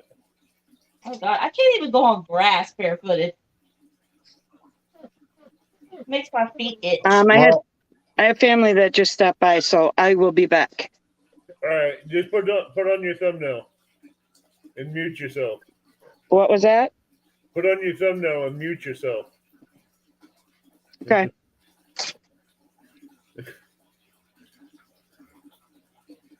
But yeah, I'm barefoot everywhere. Oh, I used to do that all the way up until I was 47 until I broke my foot. Then after I broke my foot, the sensitivity went crazy on it. I luckily have never broke my foot. I broke a toe. And then, what was it, last week? When I got stabbed in the foot? Yeah. I caught a 10-pound blow on the kayak, and it stabbed me in the foot with its barb, and it went in like a half-inch, quarter-inch, something like that, into my foot through my shoe. The only time I wear shoes on the kayak, and a catfish fins me straight through the shoe. Ow. Oh, it hurt. Rhonda said it looked like I was about to cry. I broke my right foot and I tore my Achilles tendon on my left foot. And the Achilles tendon hurt 100 times worse than the broken foot. I can imagine it. I've heard about people messing that up and it being bad. Well, they had to go back and they didn't really go in and glue it. They just let it heal on its own. But now, I'm glad that damn thing's healed. I'll watch what I kick now. The worst thing I ever had happen, it was my senior year in high school. And I used to play football. I'd lift the weights and everything like that, like every football player does. I was showing out, showing everybody how much I could squat and everything like that. I put 550 pounds on the bar. Mm-hmm. I went down. I didn't come back up. I ended up with 200 at a disc and one bulging. Ow. Oh, yeah. And I still deal with that today, but I've built my core strength up enough where it doesn't bother me nowhere near as bad. Oh, yeah. But I'm in pain every day, but it's tolerable now. Lower back pain hurts, especially when you're younger than when you get older. It's going to come back and haunt you. And it's my last 3 vertebrae. Oh, I know what you're talking about, down around the pelvic area. Yep, that's where I messed it up at. I did the same thing when I was 17. I got it healed and I built up the core strength down there to where it don't hurt. And now it's coming back and saying, hello. They wanted to do surgery on me to fix it up right now or fix it before I got older. And I just don't want them cutting on my back because once you cut on your back once, that's it. Yeah, it's done. And I'm like, I can deal with the pain for now. And I went through physical therapy, everything like that, got my back right where I can tolerate it. And I've kept it that way ever since. I mean, I still have days where I'll throw it out or something like that, and I'm just done for the day. I can't do nothing. I have to actually sit down, take a muscle relaxer, and be done for the day. I tell you what, we got Catfish Viking up to 201. If we can get them up to 205, no matter what, we will do 2 sticker giveaways. I think we got everybody in here that's already subscribed to me. I know. Hey, I still got to try. But hey, I already got the giveaway tool set up. Or at least I did have. Dang it. And I plan on fishing a lot more this year than I did last year.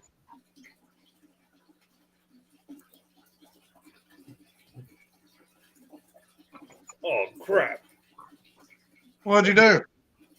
Did it on the wrong device. I need you to show me how to do the giveaway tool one day. No problem. I'll do that when I do it with Robin and double hooks and all that. Okay, because I need to figure it out how to do it. It's quite simple.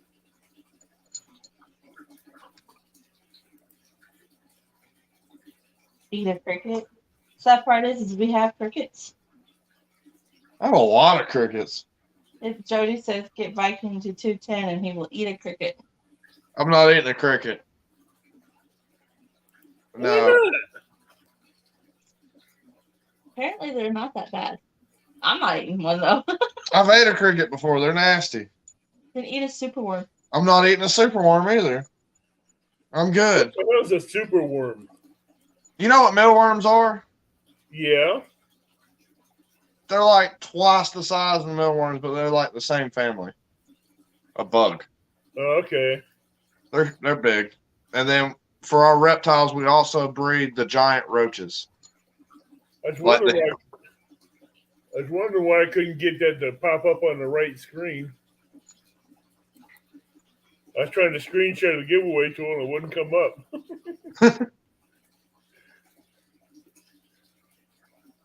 All right. I know we got them up to 201. They tried. Hey, they did good. Yeah. I'm happy I'm over 200. I've I been want to get fighting for the last few months to get over 200. I want to get you at least 3 or 4 more before they stick. That's all I want. Yeah, because I'll lose. I've been losing. Like, I'll gain subscribers. Like, if I've gained a good number in one night, I'll lose like 3 or 4 of them. And it never fails. It always happens. Which I don't know why. Sorry, I'm pulling this trash line off this reel. Which reel? That one reel? Yeah, the BG. Don't ever buy this Whisker Seeker line. It's horrible. You know, I have Whisker Seeker line, the 30-pound, and I love it. I But love other it for people- casting. Huh? But mine cuts into itself. Like, you lubricate the knot and everything like that. It takes me like 8 tries to get a knot to stick. Without Well, it see, I don't actually. have that problem. Mine are tight. But I did hear someone say they must have had a bad batch or something, because there was a few people that said, yeah, it was breaking and it was not tying and it was not, they weren't happy with it. What, Whisker But- Seeker line? Yeah, I got mine this year and it's been good for me. I might have to The only try rod, it again. I have one rod I use Whisker Seeker on, and that's the Thin Rival bait caster. I've never had a problem with it. Mine, I couldn't get the knot to. Well, here, I'll show you. I'm gonna grab a hook real quick. Must have All decided right, that. I'm gonna pop up the giveaway tool real quick.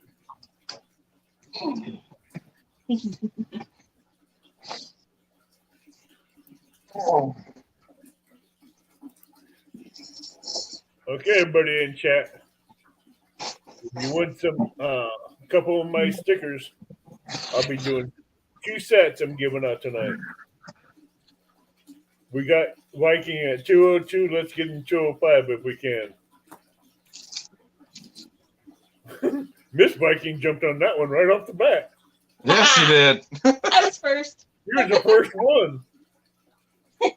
I should just get a sticker for that. I'll talk to you guys after on backstage afterwards. So don't leave just yet when we're done. That cinch down. It made me a liar. We're not done yet. We're just You just took all that off and here it would. And it actually cinched for me.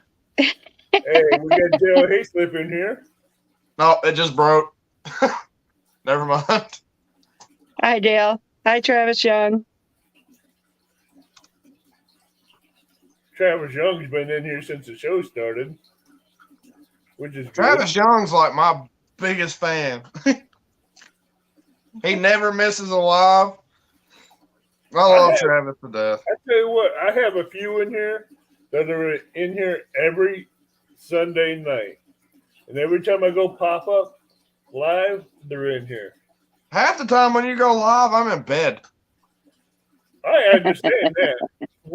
I understand work. Trust me, I do. That's why when I sleep during the day, I can't go in lives like I'd like to, because I have to go back and watch them on night shift. See, with me being a truck driver, I don't have a set schedule. I deliver concrete. Whenever that first person wants their concrete delivered is when we start. It could be 2 o'clock in the morning.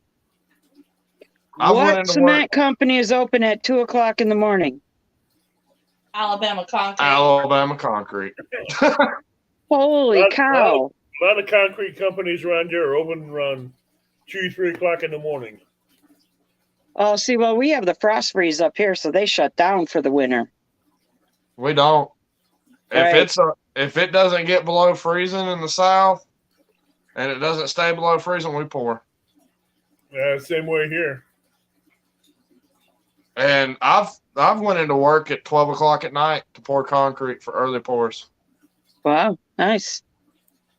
Yep, no, not nice. Me very tired. Well, I understand that.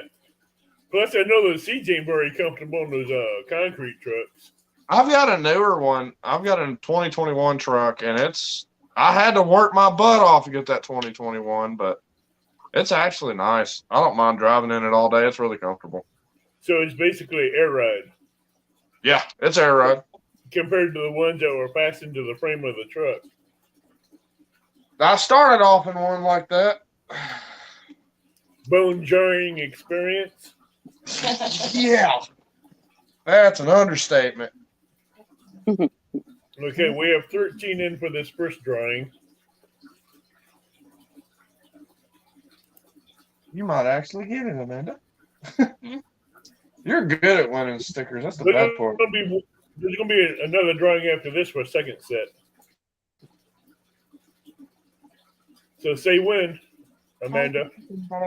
What? He said say when, and he'll start the drawing. How many people have already gone? We got 13 in here, and we're gonna have one more drawing after this. Go for it.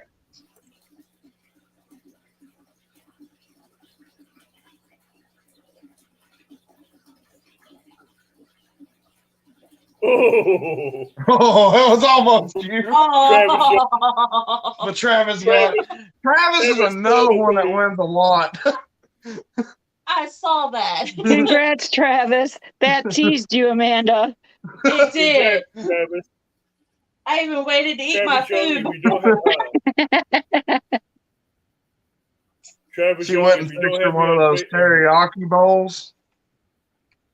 What is it? The ramen. The ramen teriyaki bowls. And she was just sitting Yeah, here with I a fork in her mouth just watching the phone. Travis, if you have Facebook, you can message me on Facebook. If not, you can email me.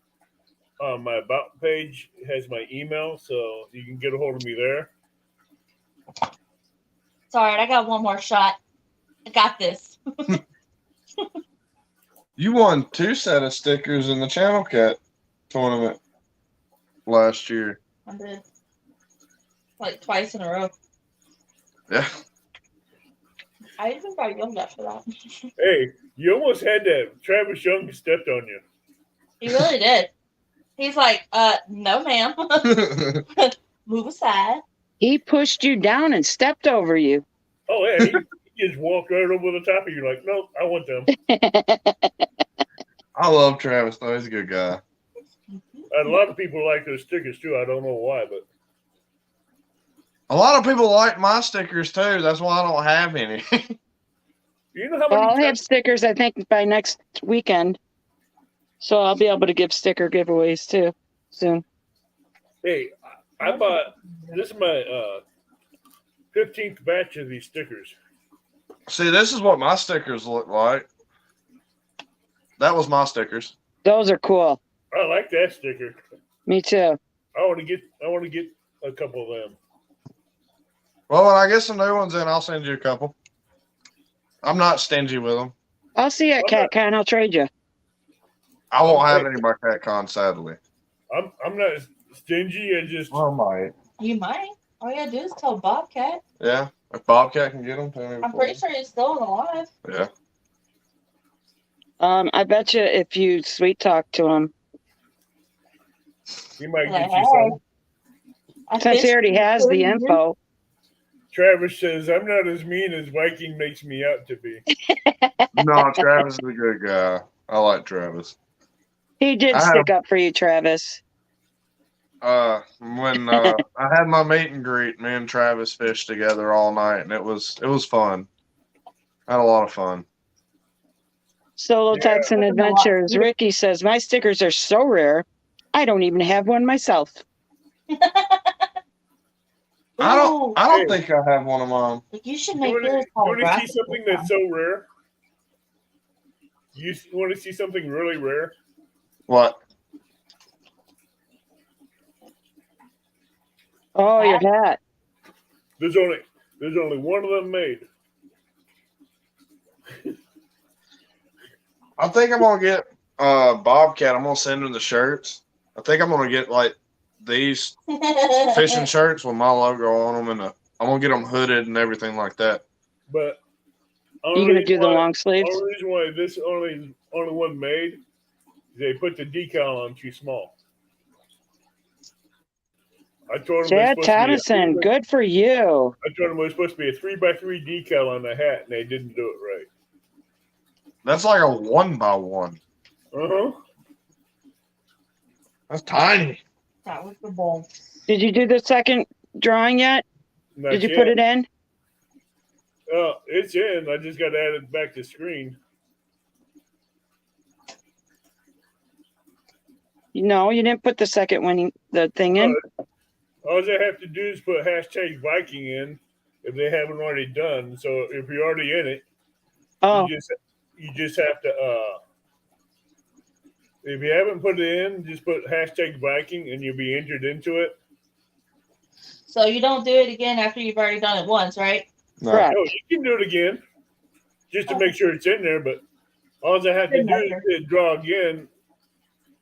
But I'm giving people a chance to get into it. So if you want to get in, just put hashtag Viking. Thank you, Chris. If you haven't got into it, I think I'm gonna let YouTube name my kayak this year. She still ain't got a name. I need to give it a name. I haven't seen your kayak yet. It's You need kinda, to have it a Viking vessel, a name of a Viking vessel. Oh, I got a lot of Viking names. I just don't know which one to throw at him.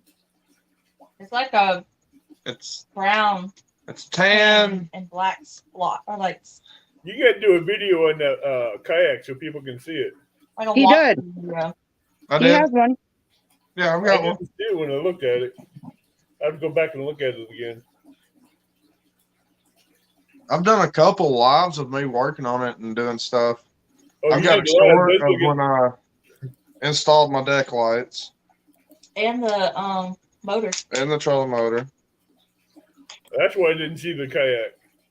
When you went to go get your ice water, Viking asked me, he goes, so when you gonna get your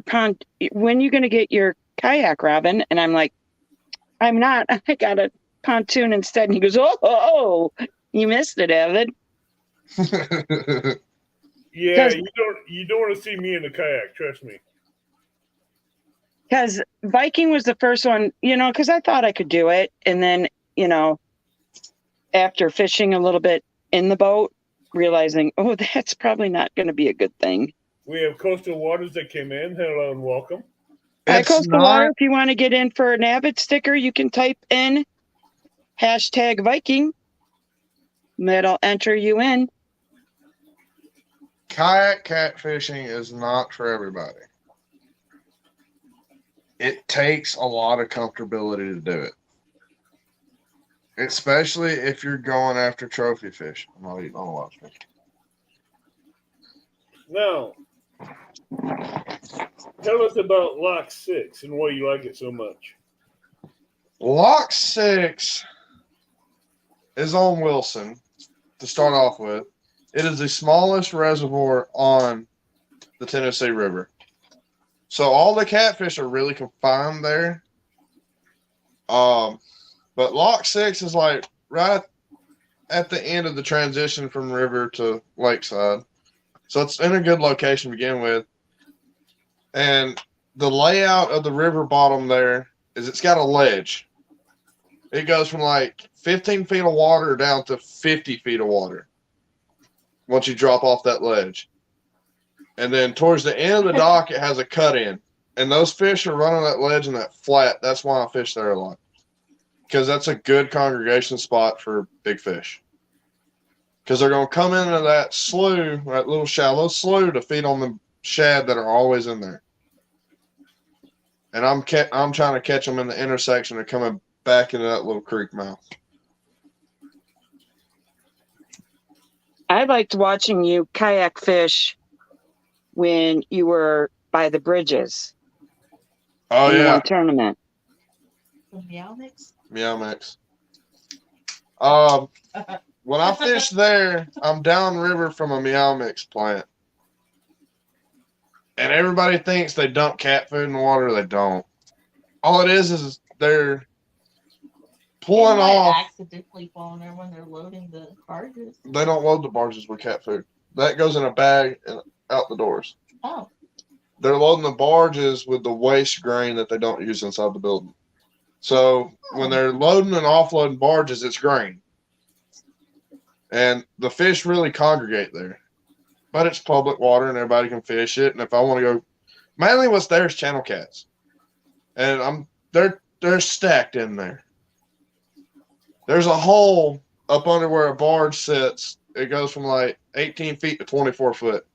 If you can get that bait in that hole, in the next 2 seconds, you got a channel cat on. That is the only place I use chicken livers, and that is the only place I use chicken.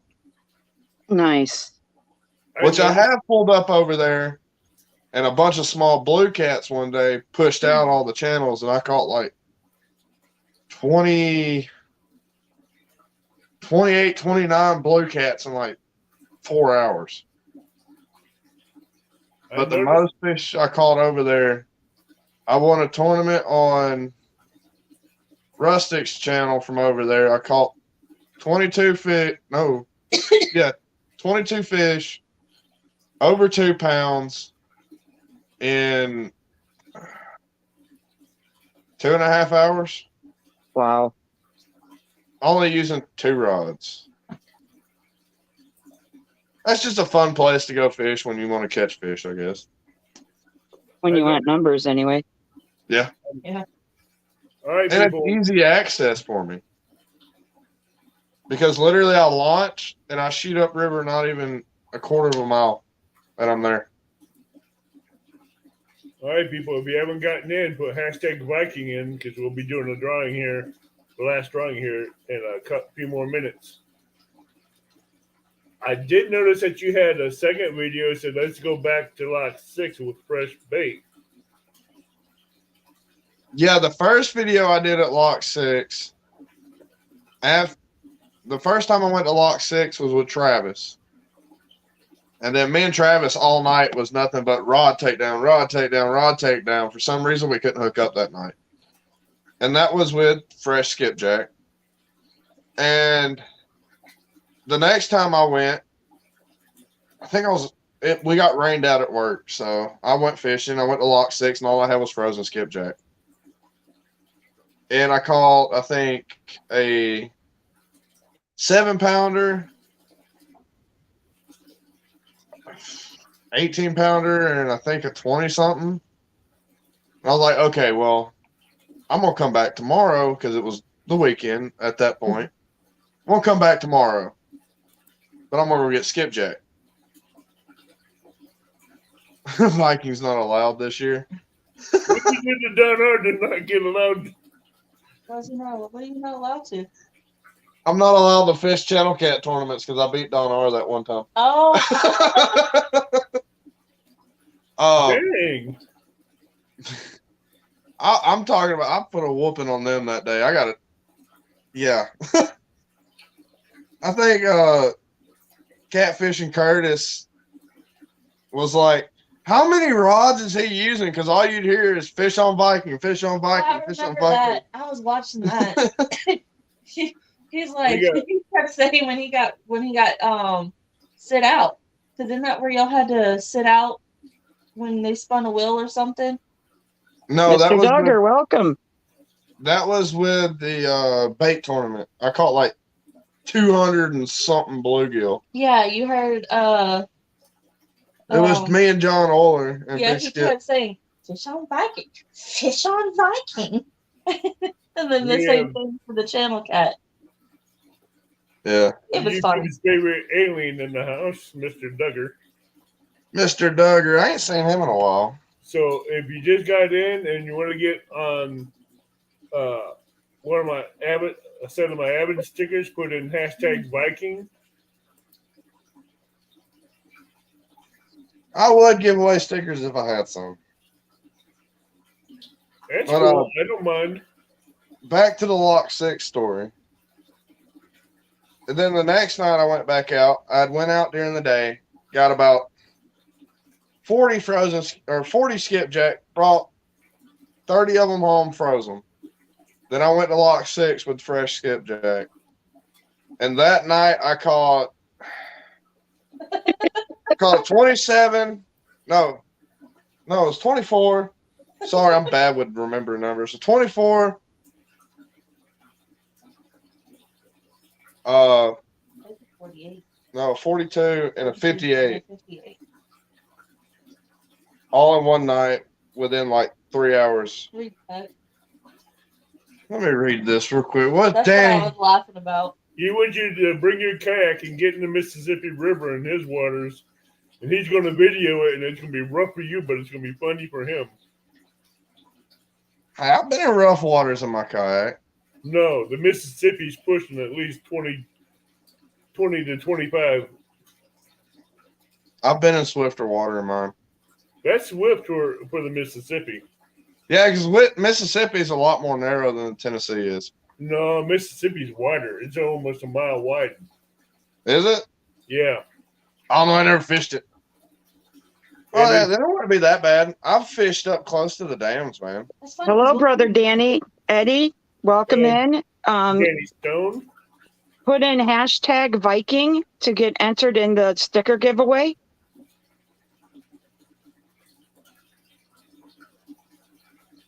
We'll give you guys another minute or two to get in on it.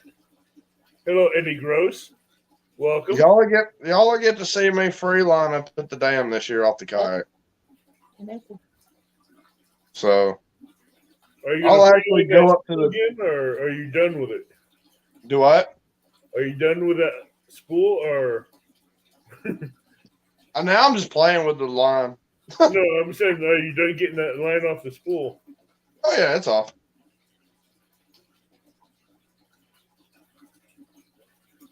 I'm gonna put it up and I'm gonna give it away when I hit 300 subscribers. I think 300 is a good No. landmark for me to give something away. I don't use it. I've only used it twice. Just to try it out, and I guess I'm give it away. I'll show you the stickers that you guys will be going for to win, which will be these Avid Fisherman Big Game Hunters. I'll be sending out 2 in each set. Travis Young won the first set. He kicked Amanda out of the way for it. Yeah, he stepped right over Amanda and said, "Nope, you're not getting it." 217 Rebel Outdoors is in the house. What's up, Welcome in. 217? Welcome in. If you guys want a set of my stickers, put in hashtag Viking in chat.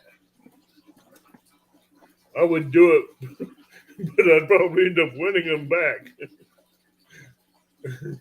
Well, that's a good way to save money on shipping. Yeah, but then again, I'd get to choose who I give them to. But I Yeah. want it to be fair. Viking did say, or Solo Texan Adventure says, I know the perfect name for the yak. What's that? He didn't say. We're Oh, waiting well, for it, Ricky. What's the perfect name? it needs to have a name. Zach Exactly. Yak. Zach Yak. The Yakum. We have 18 entered. So, Robin, Well, I You heard guess? something pop. Whenever you want, just say the word.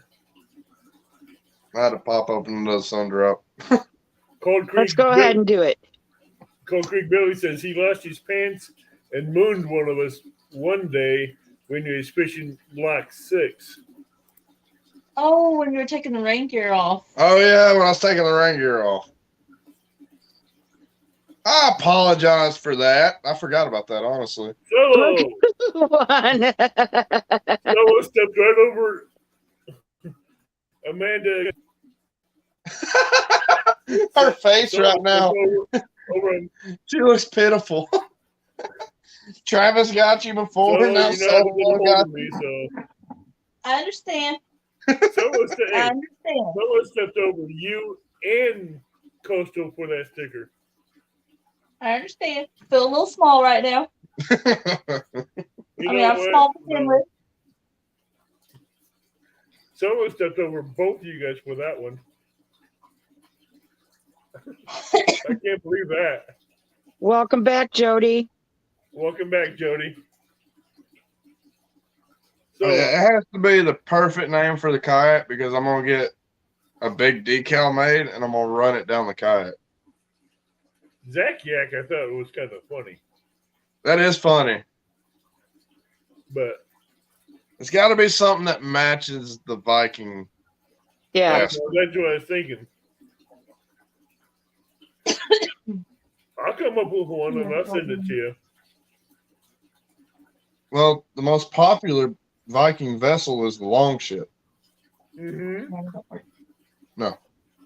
It's not very big. No, the long ship ain't very big. No. Down long, hello. So, what's your wife's PB blue? I don't have one. You do. Yeah, I do. It's like, what, 10? 10 pounds. What's your channel cat PB? Like 5. Chris, that is a perfect name. Like Gothra, Lagertha. Lagertha. Oh, I like that. That's a perfect Viking name. I used to be able to speak Norse. I've lost it, though. My family is Norwegian, and I don't even remember how to speak that language. Mine's German. See, we're Unfortunately, the bad side. My father's Norse and Norwegian, so Yep. I've got the hair to make up just about anything I am. hey, Did you I got see- the hair and I got the beard. My beard just grows way too quick. Did you see that comment, Zach? What is that? Is it Carve or Carve? It's Carve or Carve. It's Carve. That's pronounced Carve. Is the name of a small Viking vessel. There you go. Huh? Danny, you did a wonderful job with that landing that blue cat that is barely hooked, skin hooked. In the Did Danny get one today? Yeah, he caught one, but it's barely hooked by the skin of his chin. I was too busy up under my mom's house fixing pipes. I jumped in for a minute, and then I had to go back up under her house. I had to go under there 3 times a day because I'd fix one section, turn the water back on, another section was busted. Fix that section, turn the water back on, and another part was busted. Double Hook says he's Norse, other words, Viking. I am too. Got a lot of Norse in me. What's funny is my dad's side is German, my mom's side is German, but my dad's side is the bad. Like, they did horrible things. My ancestors did horrible things. Very nice, Danny. Danny got a 37 and a 31, and Parker got a 40. Oh, that's nice. That's a good day on the water. I love to talk to my water. Especially this time of year when the bite's as slow as it is. That's a good day on the water. Solo, go ahead and resend me your address, and I'll get it sent out to you.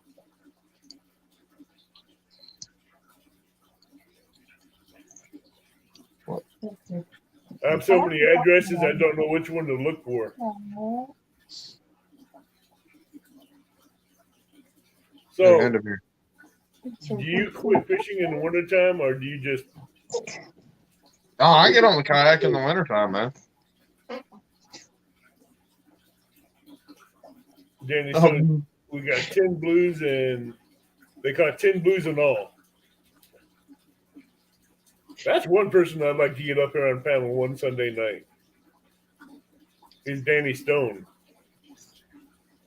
But he says he don't know what he'd talk about.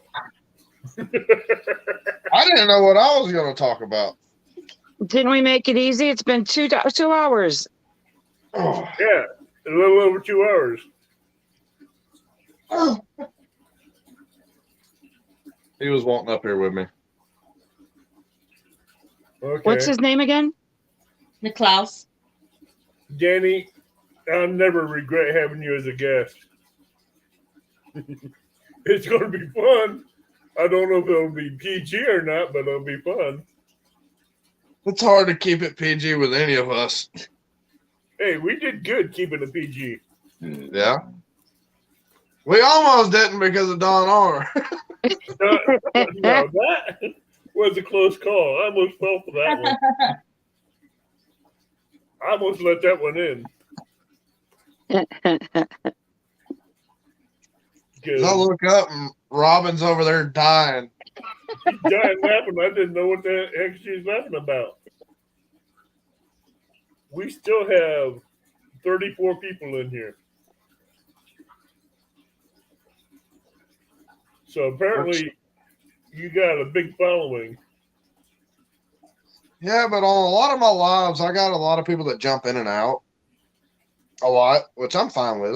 I'm completely fine with it because with me, I don't talk a lot. No. I focus on my rods. I do the same thing when I'm fishing and I have a live going. I don't do a lot of talking. I should because that's where a co-host would come in handy to where they can read chat and convey to you what they're saying. But when you focus on your rods, you don't. It's hard to keep track of chat. You're getting heavy. So that's kind of hard. Yeah, it is. But this year, especially like somewhere like Lock 6 where your rods, they're secured down, but you want to keep an eye on them there. Yeah, because even though they're secured down, you don't know what's going to hit. Yeah, because when I catch a 100-pounder, I can almost guarantee you it's going to come off a Lock 6. Uh-huh. Because that's a perfect feeding ground for them. Especially, like I can't wait to see what it does in pre-spawn. I've never fished it in pre-spawn. I want to see what it does. That's no, it is not. That's one thing I've never done is fish Cascade Lock and Dam during pre-spawn on the upper end. Because I wonder what that would be like. Because that should be a feeding frenzy all on its own. It should be. We can't get that close to the backside of the dams. Really? So, well, we have no access points to them. It's nothing but like Wheeler Dam. There's no access point to it. Gunnersville. No, there ain't no access point to that one either. Neither on Wilson either. Like right against the backside of the dam. And there's not one on Pickwick either. Dang. None of the reservoirs I fish have it. So how close to the dam can you get by boat? I think you can get like 50 yards away. So you get close. You get 50 yards away, but you can cast rest of the way with the rods. Yeah. Just in case they turn the turbines on or something is why they do it like that. Yeah. But in a kayak with the turbines turning on, you going from calm water to rapids really quick. That's another reason why before I got my kayak, I was looking at the Frontier 12s because they can handle water like that. Wheeler's taken some kayakers actually. I know it has. Last year, actually. Yeah, we had a couple kayakers die last year Like 2 or 3. on my Really? reservoirs. That's bad. Yeah, they got a little too close, and I guess they weren't paying attention to the alarms, or just wasn't caring in general. And nope. When those turbines kicked on, it gets rough. It's like really rough. I fished against the dams before, like in the swift water. I freeline baits up there. I haven't done it on camera yet because it's such. My attention has to be on everything, and the last thing my attention needs to be on is a camera in front of me when I need to pay attention to everything around me. Oh, I understand that. So, when I get a GoPro, I might film me doing that, but I won't go up there if they're running more than like 30 out of there. Filming, 30,000. one thing is you don't have to worry about the camera because you can start filming from the time you launch to the time you get back to the bank, and you can edit the rest out. Yep, that was the plan. Because, I mean,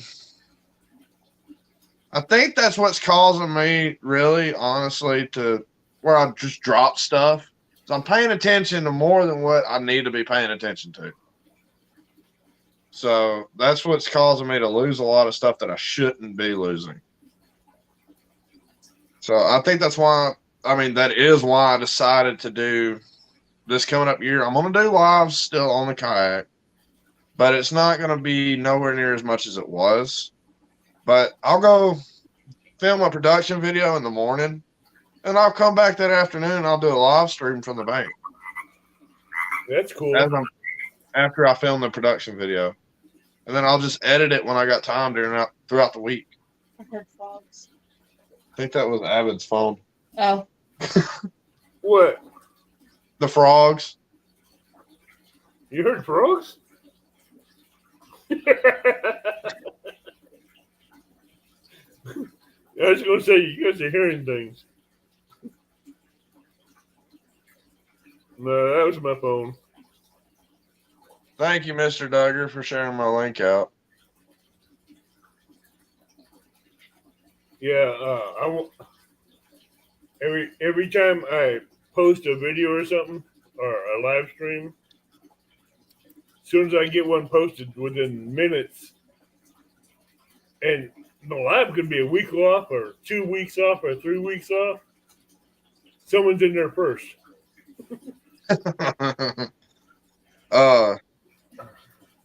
They were talking about it. It does come in handy to have somebody to read the chat for you. Yeah, it does come in handy having someone as a co-host come up as a guest and read chats while you're fishing. When I review, I read the chat. Yes. When I have Amanda with me, she reads the chat for me. That's Because when I'm not asleep. Yeah. And With me, like I've been sitting here, I've been fiddling with stuff the whole time. I'm high energy ADHD. I've got to be doing something. I've got to be moving. So I've been sitting here just fiddling with things just to keep my hands busy. Oh, I understand that. And Robin, how often are you not asleep? I'm always awake. I mean, not Robin, I meant Amanda. What? How often are you not asleep reading chat? Quite often. It's just when chat slows down and I have nothing else to read, or I just tend to veer off from chatting. She can be having a full conversation with you 5 minutes later. She's just out. I think you were actually on you were at the area with the ledge, and I think you were on Lance's channel.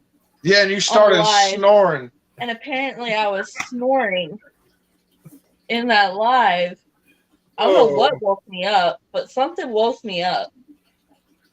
Me and Lance was dying. That was one of the first times I'd ever fished live with Lance. Yeah, I bet you that chainsaw in the background didn't help much. No, dude. I'm not that bad. Damn, you about gave yourself whiplash looking at me like that. It's a race to see who goes to sleep first at night. But the thing is you're worse. Like, for some reason, you get a little closer and you get right in my ear. Pretty I much. mean, mouth open, everything. It's like Darth Vader in my ear, but with a little bit more breathing sound Sorry. or gargly sound. You I gargle know I in was their snoring ear. really bad when I had pneumonia. Medflight. It is med flight. Amanda, does he gargle in your ear, did you say? It sounds like he's gargling. Yeah. Sometimes I have to check and make sure he's not like choking on his whatever, spit or something, or drool. Danny, Well, I have that thing when I sleep. I'll stop breathing. I can't remember what it's called, but I'll stop breathing for a few seconds, and Is that called like sleep apnea? I think so, and that's sleep apnea. I'll stop and I'll catch my breath. There's one for you, Viking. There's times where she's woke me up, and she's like, "I had to wake you up. You wasn't breathing for a minute." I was like, "That's normal. That's how it goes." There's one for you on screen. Is that when I threw? Oh, he said reel in. No, I had reeled one out, and somebody had made a comment. You threw one out. I threw a rod out or whatever, and apparently I just guess I didn't know what I was doing, and someone had made a comment, and I have not thrown a rod out since. Why? What was wrong with it? It went like 5 feet off the bank. She released too soon, and it just popped up and went 5 foot off the bank. And somebody said something, and it hurt her feelings because it was quite harsh. She was just now learning how to cast rods and stuff. Like, I'm teaching her how to fish. Right. At the end of the day, I'm showing her how to fish, how to hunt these big fish. So I was like, okay, well, we're finally going to get you where you can cast. But after that show, I took her home. I was like, all right, this is what we're about to do. We're going to go out in our yard. We got 7 acres. You can't cast to the end of this 7 acres. Take this 4 ounces of lead and go out there and just cast your heart out until you figure it out. Oh, yeah, no, Danny, I know what you're talking about. I'm talking about beforehand. That was when we were on the dock on his little fishing with friends party. Yeah. Oh, I was excited. I caught a fish. That was when I caught my blue. Yeah, she caught that was when she caught the 10-pound blue. That's when he found. That's what he was talking about. He found hilarious. Yeah. It wasn't Danny that said. I can't even remember who said something. Those people, Amanda, you just ignore them. You don't let them. Those naysayers. That's what I told her. I don't even let them affect me because they're just keyboard warriors is what I call them. Yeah, I think the reason why it affected me the way that it did was because that was my first time throwing a rod out on live and somebody watching me and, judging. So that's kind of why I was like, oh, okay, so I'm an amateur. My bad.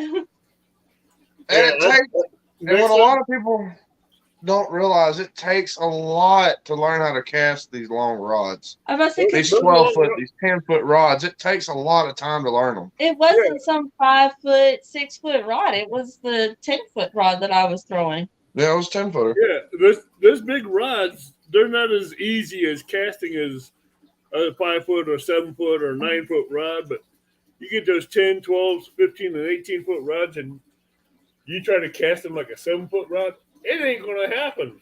No. Yeah, me too. You're going to do that. You're just going 5 feet thing. Reeling at a rod that's taller than me, like a lot. By a lot. Yeah.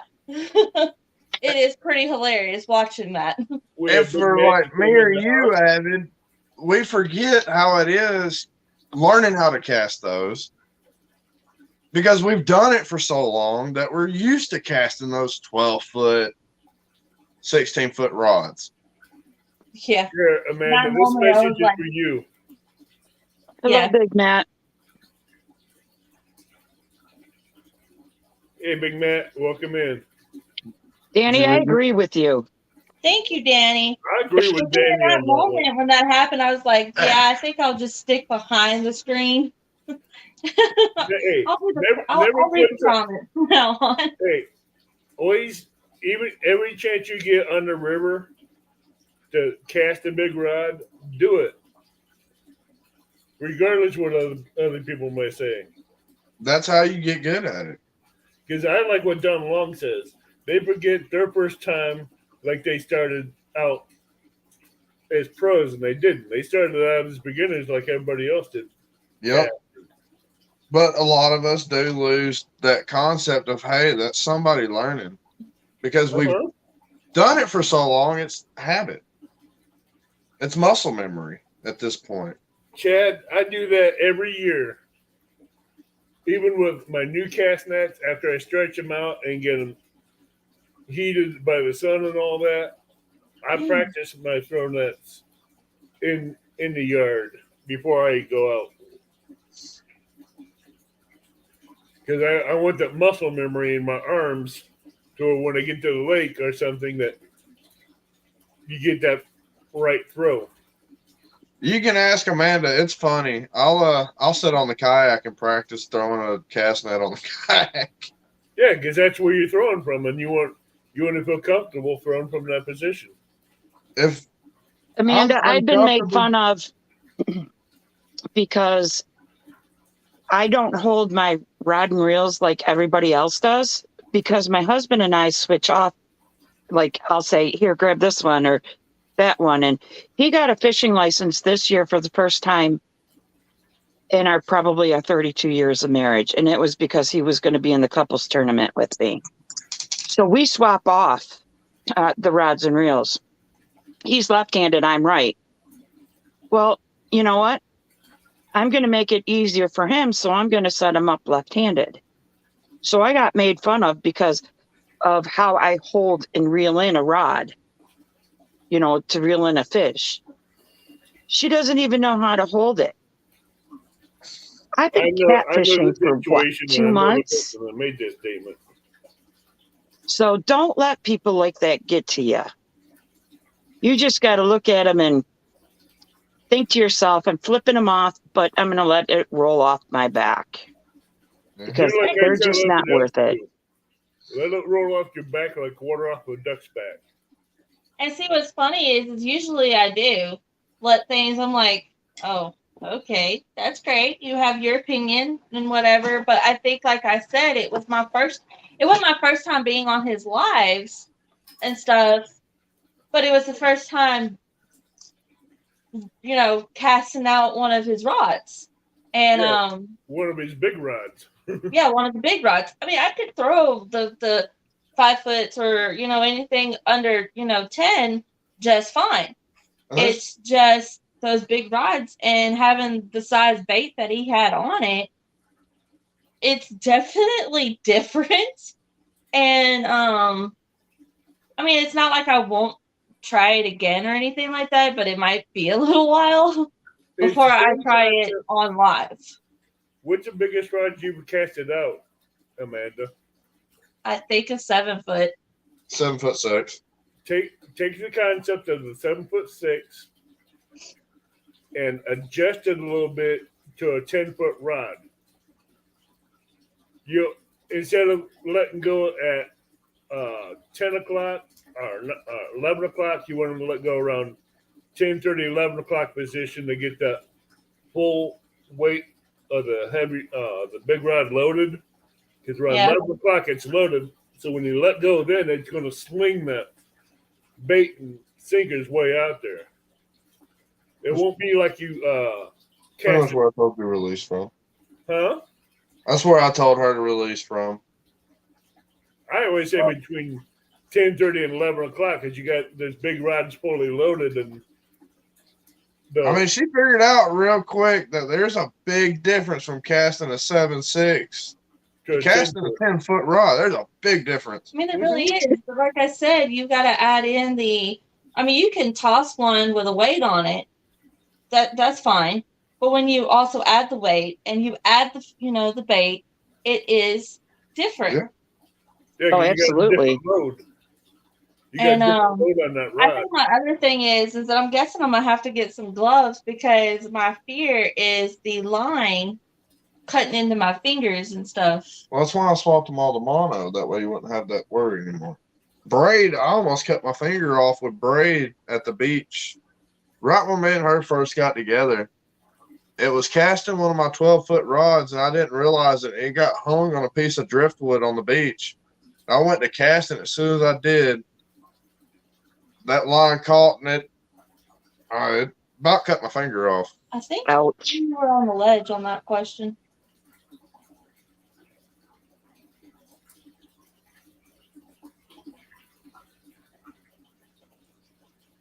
The 50-pounder, was this back in early? That's one of your first video. Oh, okay, yeah, that's That was the ledge. That was the ledge. Hold on, I gotta look. And make sure. I'm pretty sure that was the ledge. It's a spot I call the ledge. Wheeler's not that deep, and that's the main reservoir I fish. I love it. And That's Wheeler Lake. That's Fishing Wheeler Lake. let me see. It's under videos, not lives. Oh my bad. Is that what that is? Yeah. Okay, you guys keep talking about this ledge. Tell us about this infamous ledge you're talking about. The ledge is honestly, I'm one of the only ones that fished that spot for big blues. Oh, that's 51 pound. Yeah, the 51 That's point on the 11. ledge. Yeah, that's on the ledge. 7 months ago. Literally 5 feet off the bank. The channel cuts in 5 feet off the bank. 7. And it drops from like 5 foot straight down to almost 30 foot deep. And you can cast your rod off to the left of the ledge, and it drops down even further there into a hole. Because I've been all over that place with the fish finder on the kayak. So I pretty much know that place like the back of my hand. And when I found that spot, it was off a whim. I was like, well, somebody's got my spot that's got the 40-foot hole in front of it.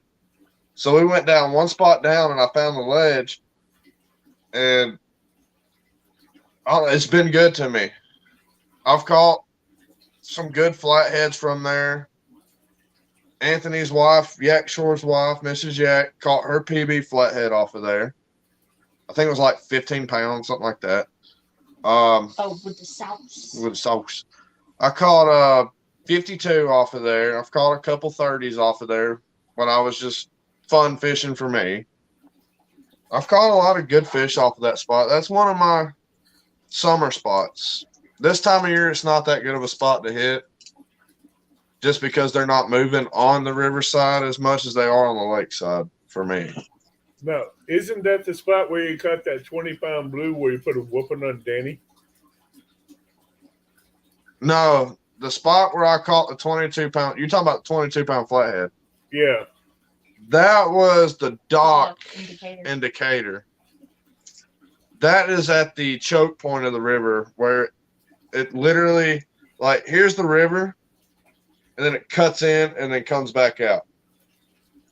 That's a choke point of the Wheeler Reservoir. And it's right there at the change from river to lakeside. So if a fish is moving from river to lakeside, it's got to run through my lines. So, or if it's like a flathead where it's staying stationary and in a certain area, more than likely I'll get it there. You also mentioned that you're the only one that fishes the ledge. Why is that? Because a lot of people go to the ledge. We don't have very many trophy catfishermen from the bank here. a lot of the fishermen are like old school channel cat fishermen with livers. They like the clump house though. I mean, it's the same area. Yeah, but they mainly But fish it's with like different livers and stuff like that. They're fishing for channel cats. Right. You don't really catch a lot of channel cats down at the ledge. I think I've only caught 2 down there ever.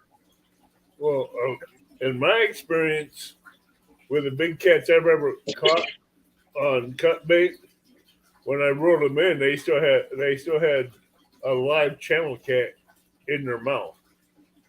And I'm thinking that's why there's not channels there, because the big cats are pushing the channels away from there. Either that or they're eating them.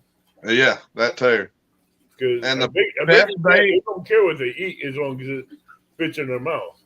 Yeah, and the best bait year round at the ledge is brim. Using any kind of brim, green sunfish, it don't matter. Anything in the brim family. Skipjack, it works there.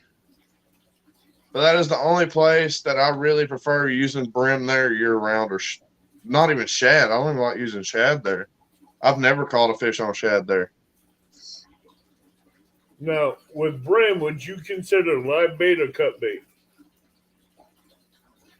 I like using live bait a little bit more than cut bait with the brim, because it's just, I like throwing big baits. Right. And you cut a brim in half, and that's not a very large bait. No. So I like keeping my brim.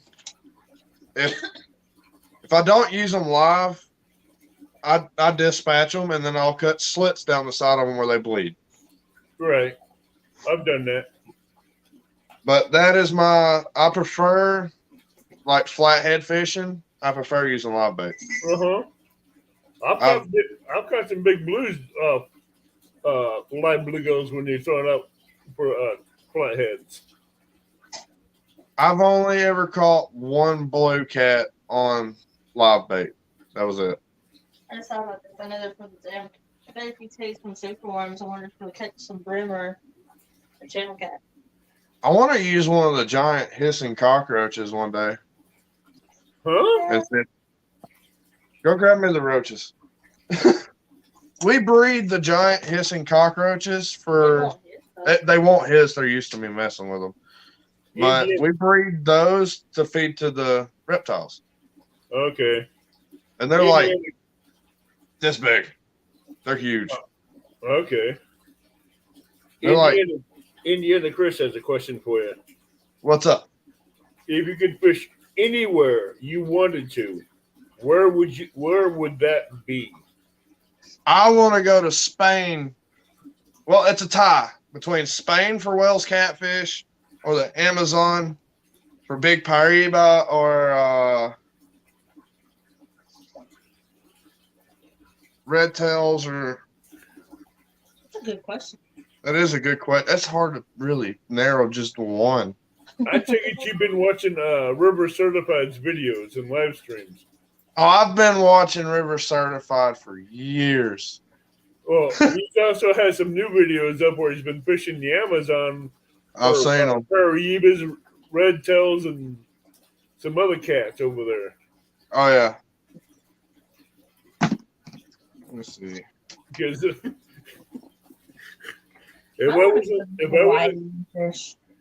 didn't, Oh, that's one. Oh, it hissed. I heard Yeah. something hiss. Closer. Up, ground. There you go. What the That's heck? not even one of my big ones. It hissed again. There's one of the big girls. What's the name of that cockroach? They're Madagascar giant hissing cockroaches. Jody says eat one. I'm not eating one of these, Jody. That Yeah. would look like it'd be disgusting. Oh no, I feed them fruits and vegetables, so I mean, who knows? Well, if you watch the beginning of Men in Black, that's what what comes out of, I think his sleeve or something, Yeah. onto a plate. Yeah, It's hissing cockroaches. Yeah, but you had to repeat that after he pulled them out. I'm not eating one. I'm good. That don't look good. That man, no. But I'm wondering if it will catch a catfish. It might if it's still alive when you throw it in the water. Because they're big and beefy insects. So, Yeah. and the way I've seen Big Skip catch catfish on crickets, Yeah. he caught a 22-pound blue on 4 crickets on a hook. Yeah, but hey, one of them on a hook, you might catch a 70-pound blue. Right? Skip made a joke when the first time I ever mentioned doing that. He's like, shoot, you're going to lower that down and it's going to grab the catfish and bring it up for you. Indiana Chris says, I bet they would. Go noodling with it. Go noodle it? No, I want to keep my thumb. I went noodling once and I felt a turtle shell and I was like, nope, I'm done. That is crazy. I've never done it I am again. not going to. One, honestly, I don't want to be in water that I can't really almost see through. But I'm sure enough not going to be sticking my hand in some hole that I can't see anything.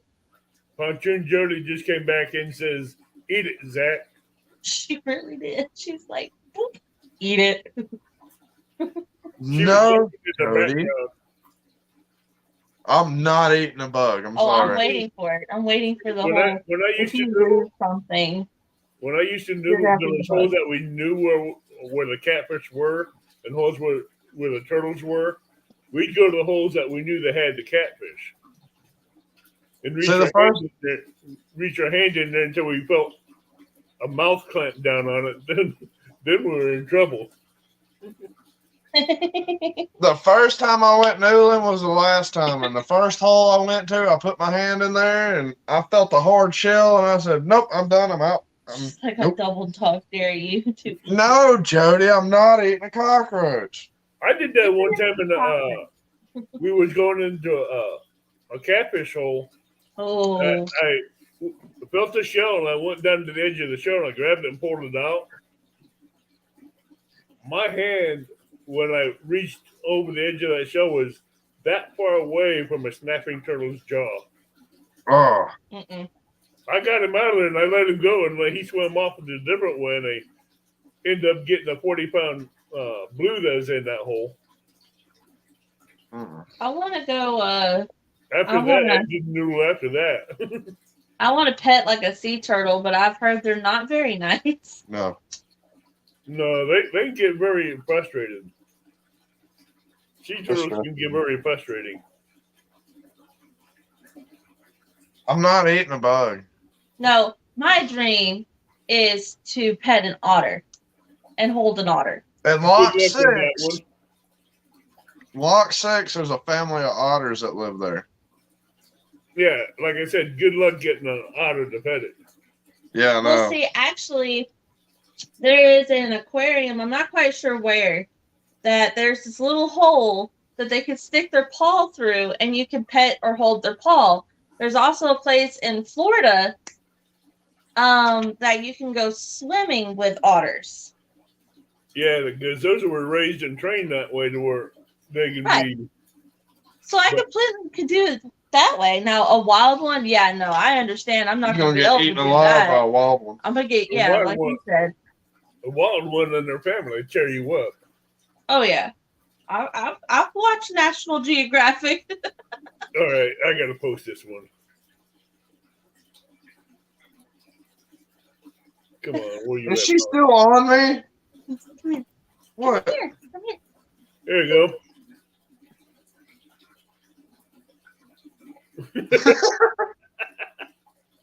That's the best one she's come up with yet. Yeah, it is. You a little cottontail. In other words, you have a rabbit's behind on your head. Oh, I just shaved my head too. Hey, and she said it nicer than I did. You know what?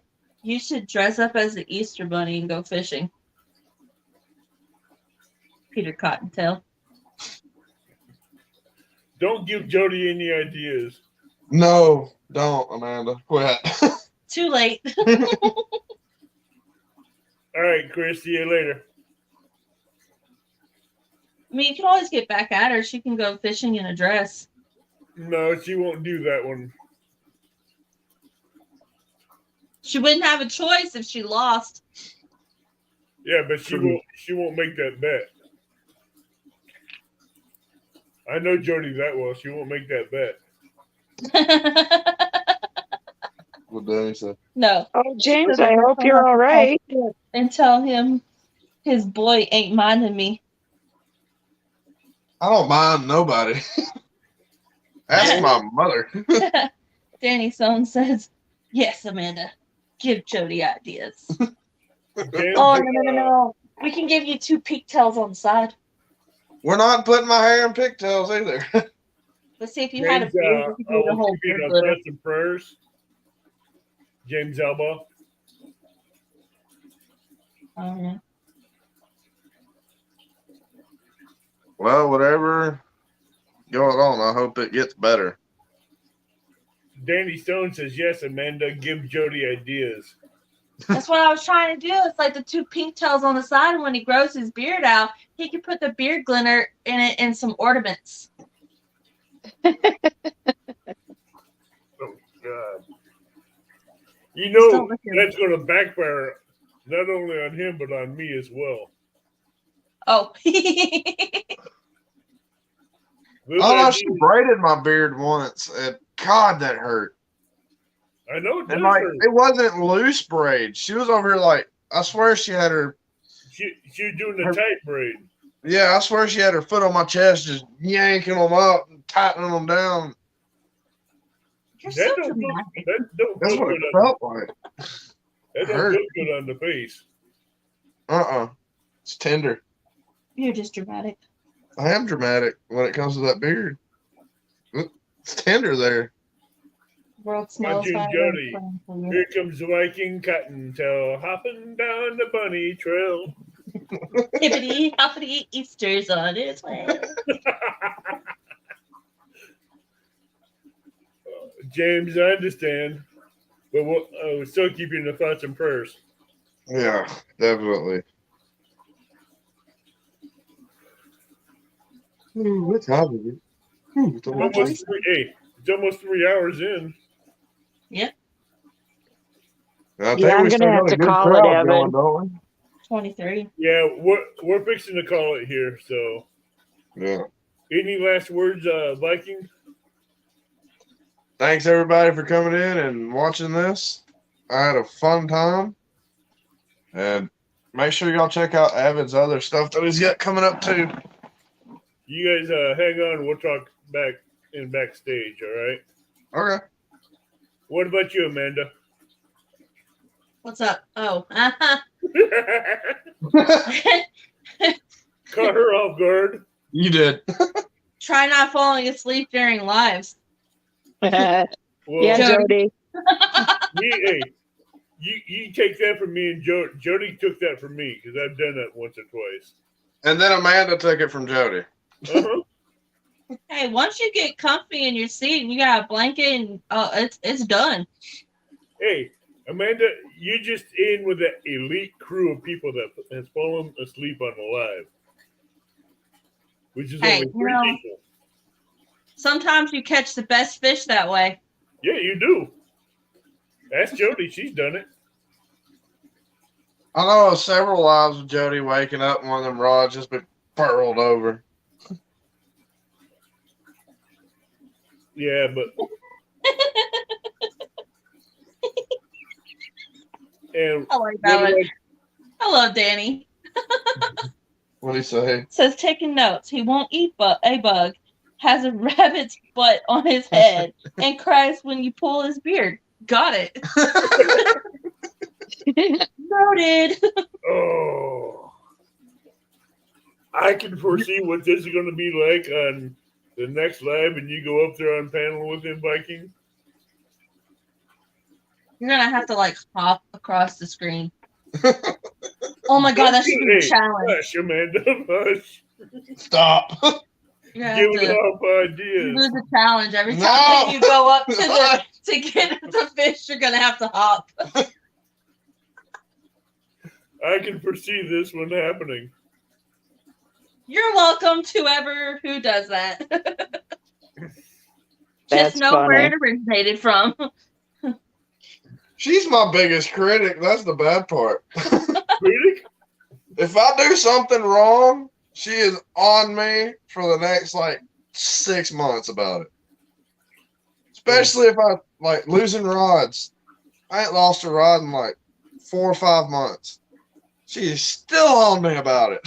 Oh no! See, the other day I thought that tripod was gonna go in the water because from where it looked like you kept moving closer, and then you said something about my chair being right there on the edge. I'll go get a fish. I'm gonna knock it in. I said, well, make sure your phone or keys are not in there. I make sure the tripod's in the middle of whatever dock I'm on. I ain't worried about that chair. I'm worried about that phone and them keys. And what about you, Robin? Well, I want everybody to keep in mind prayers for Maurice and his wife. Yeah. Prayers for Joy and Scott Swift.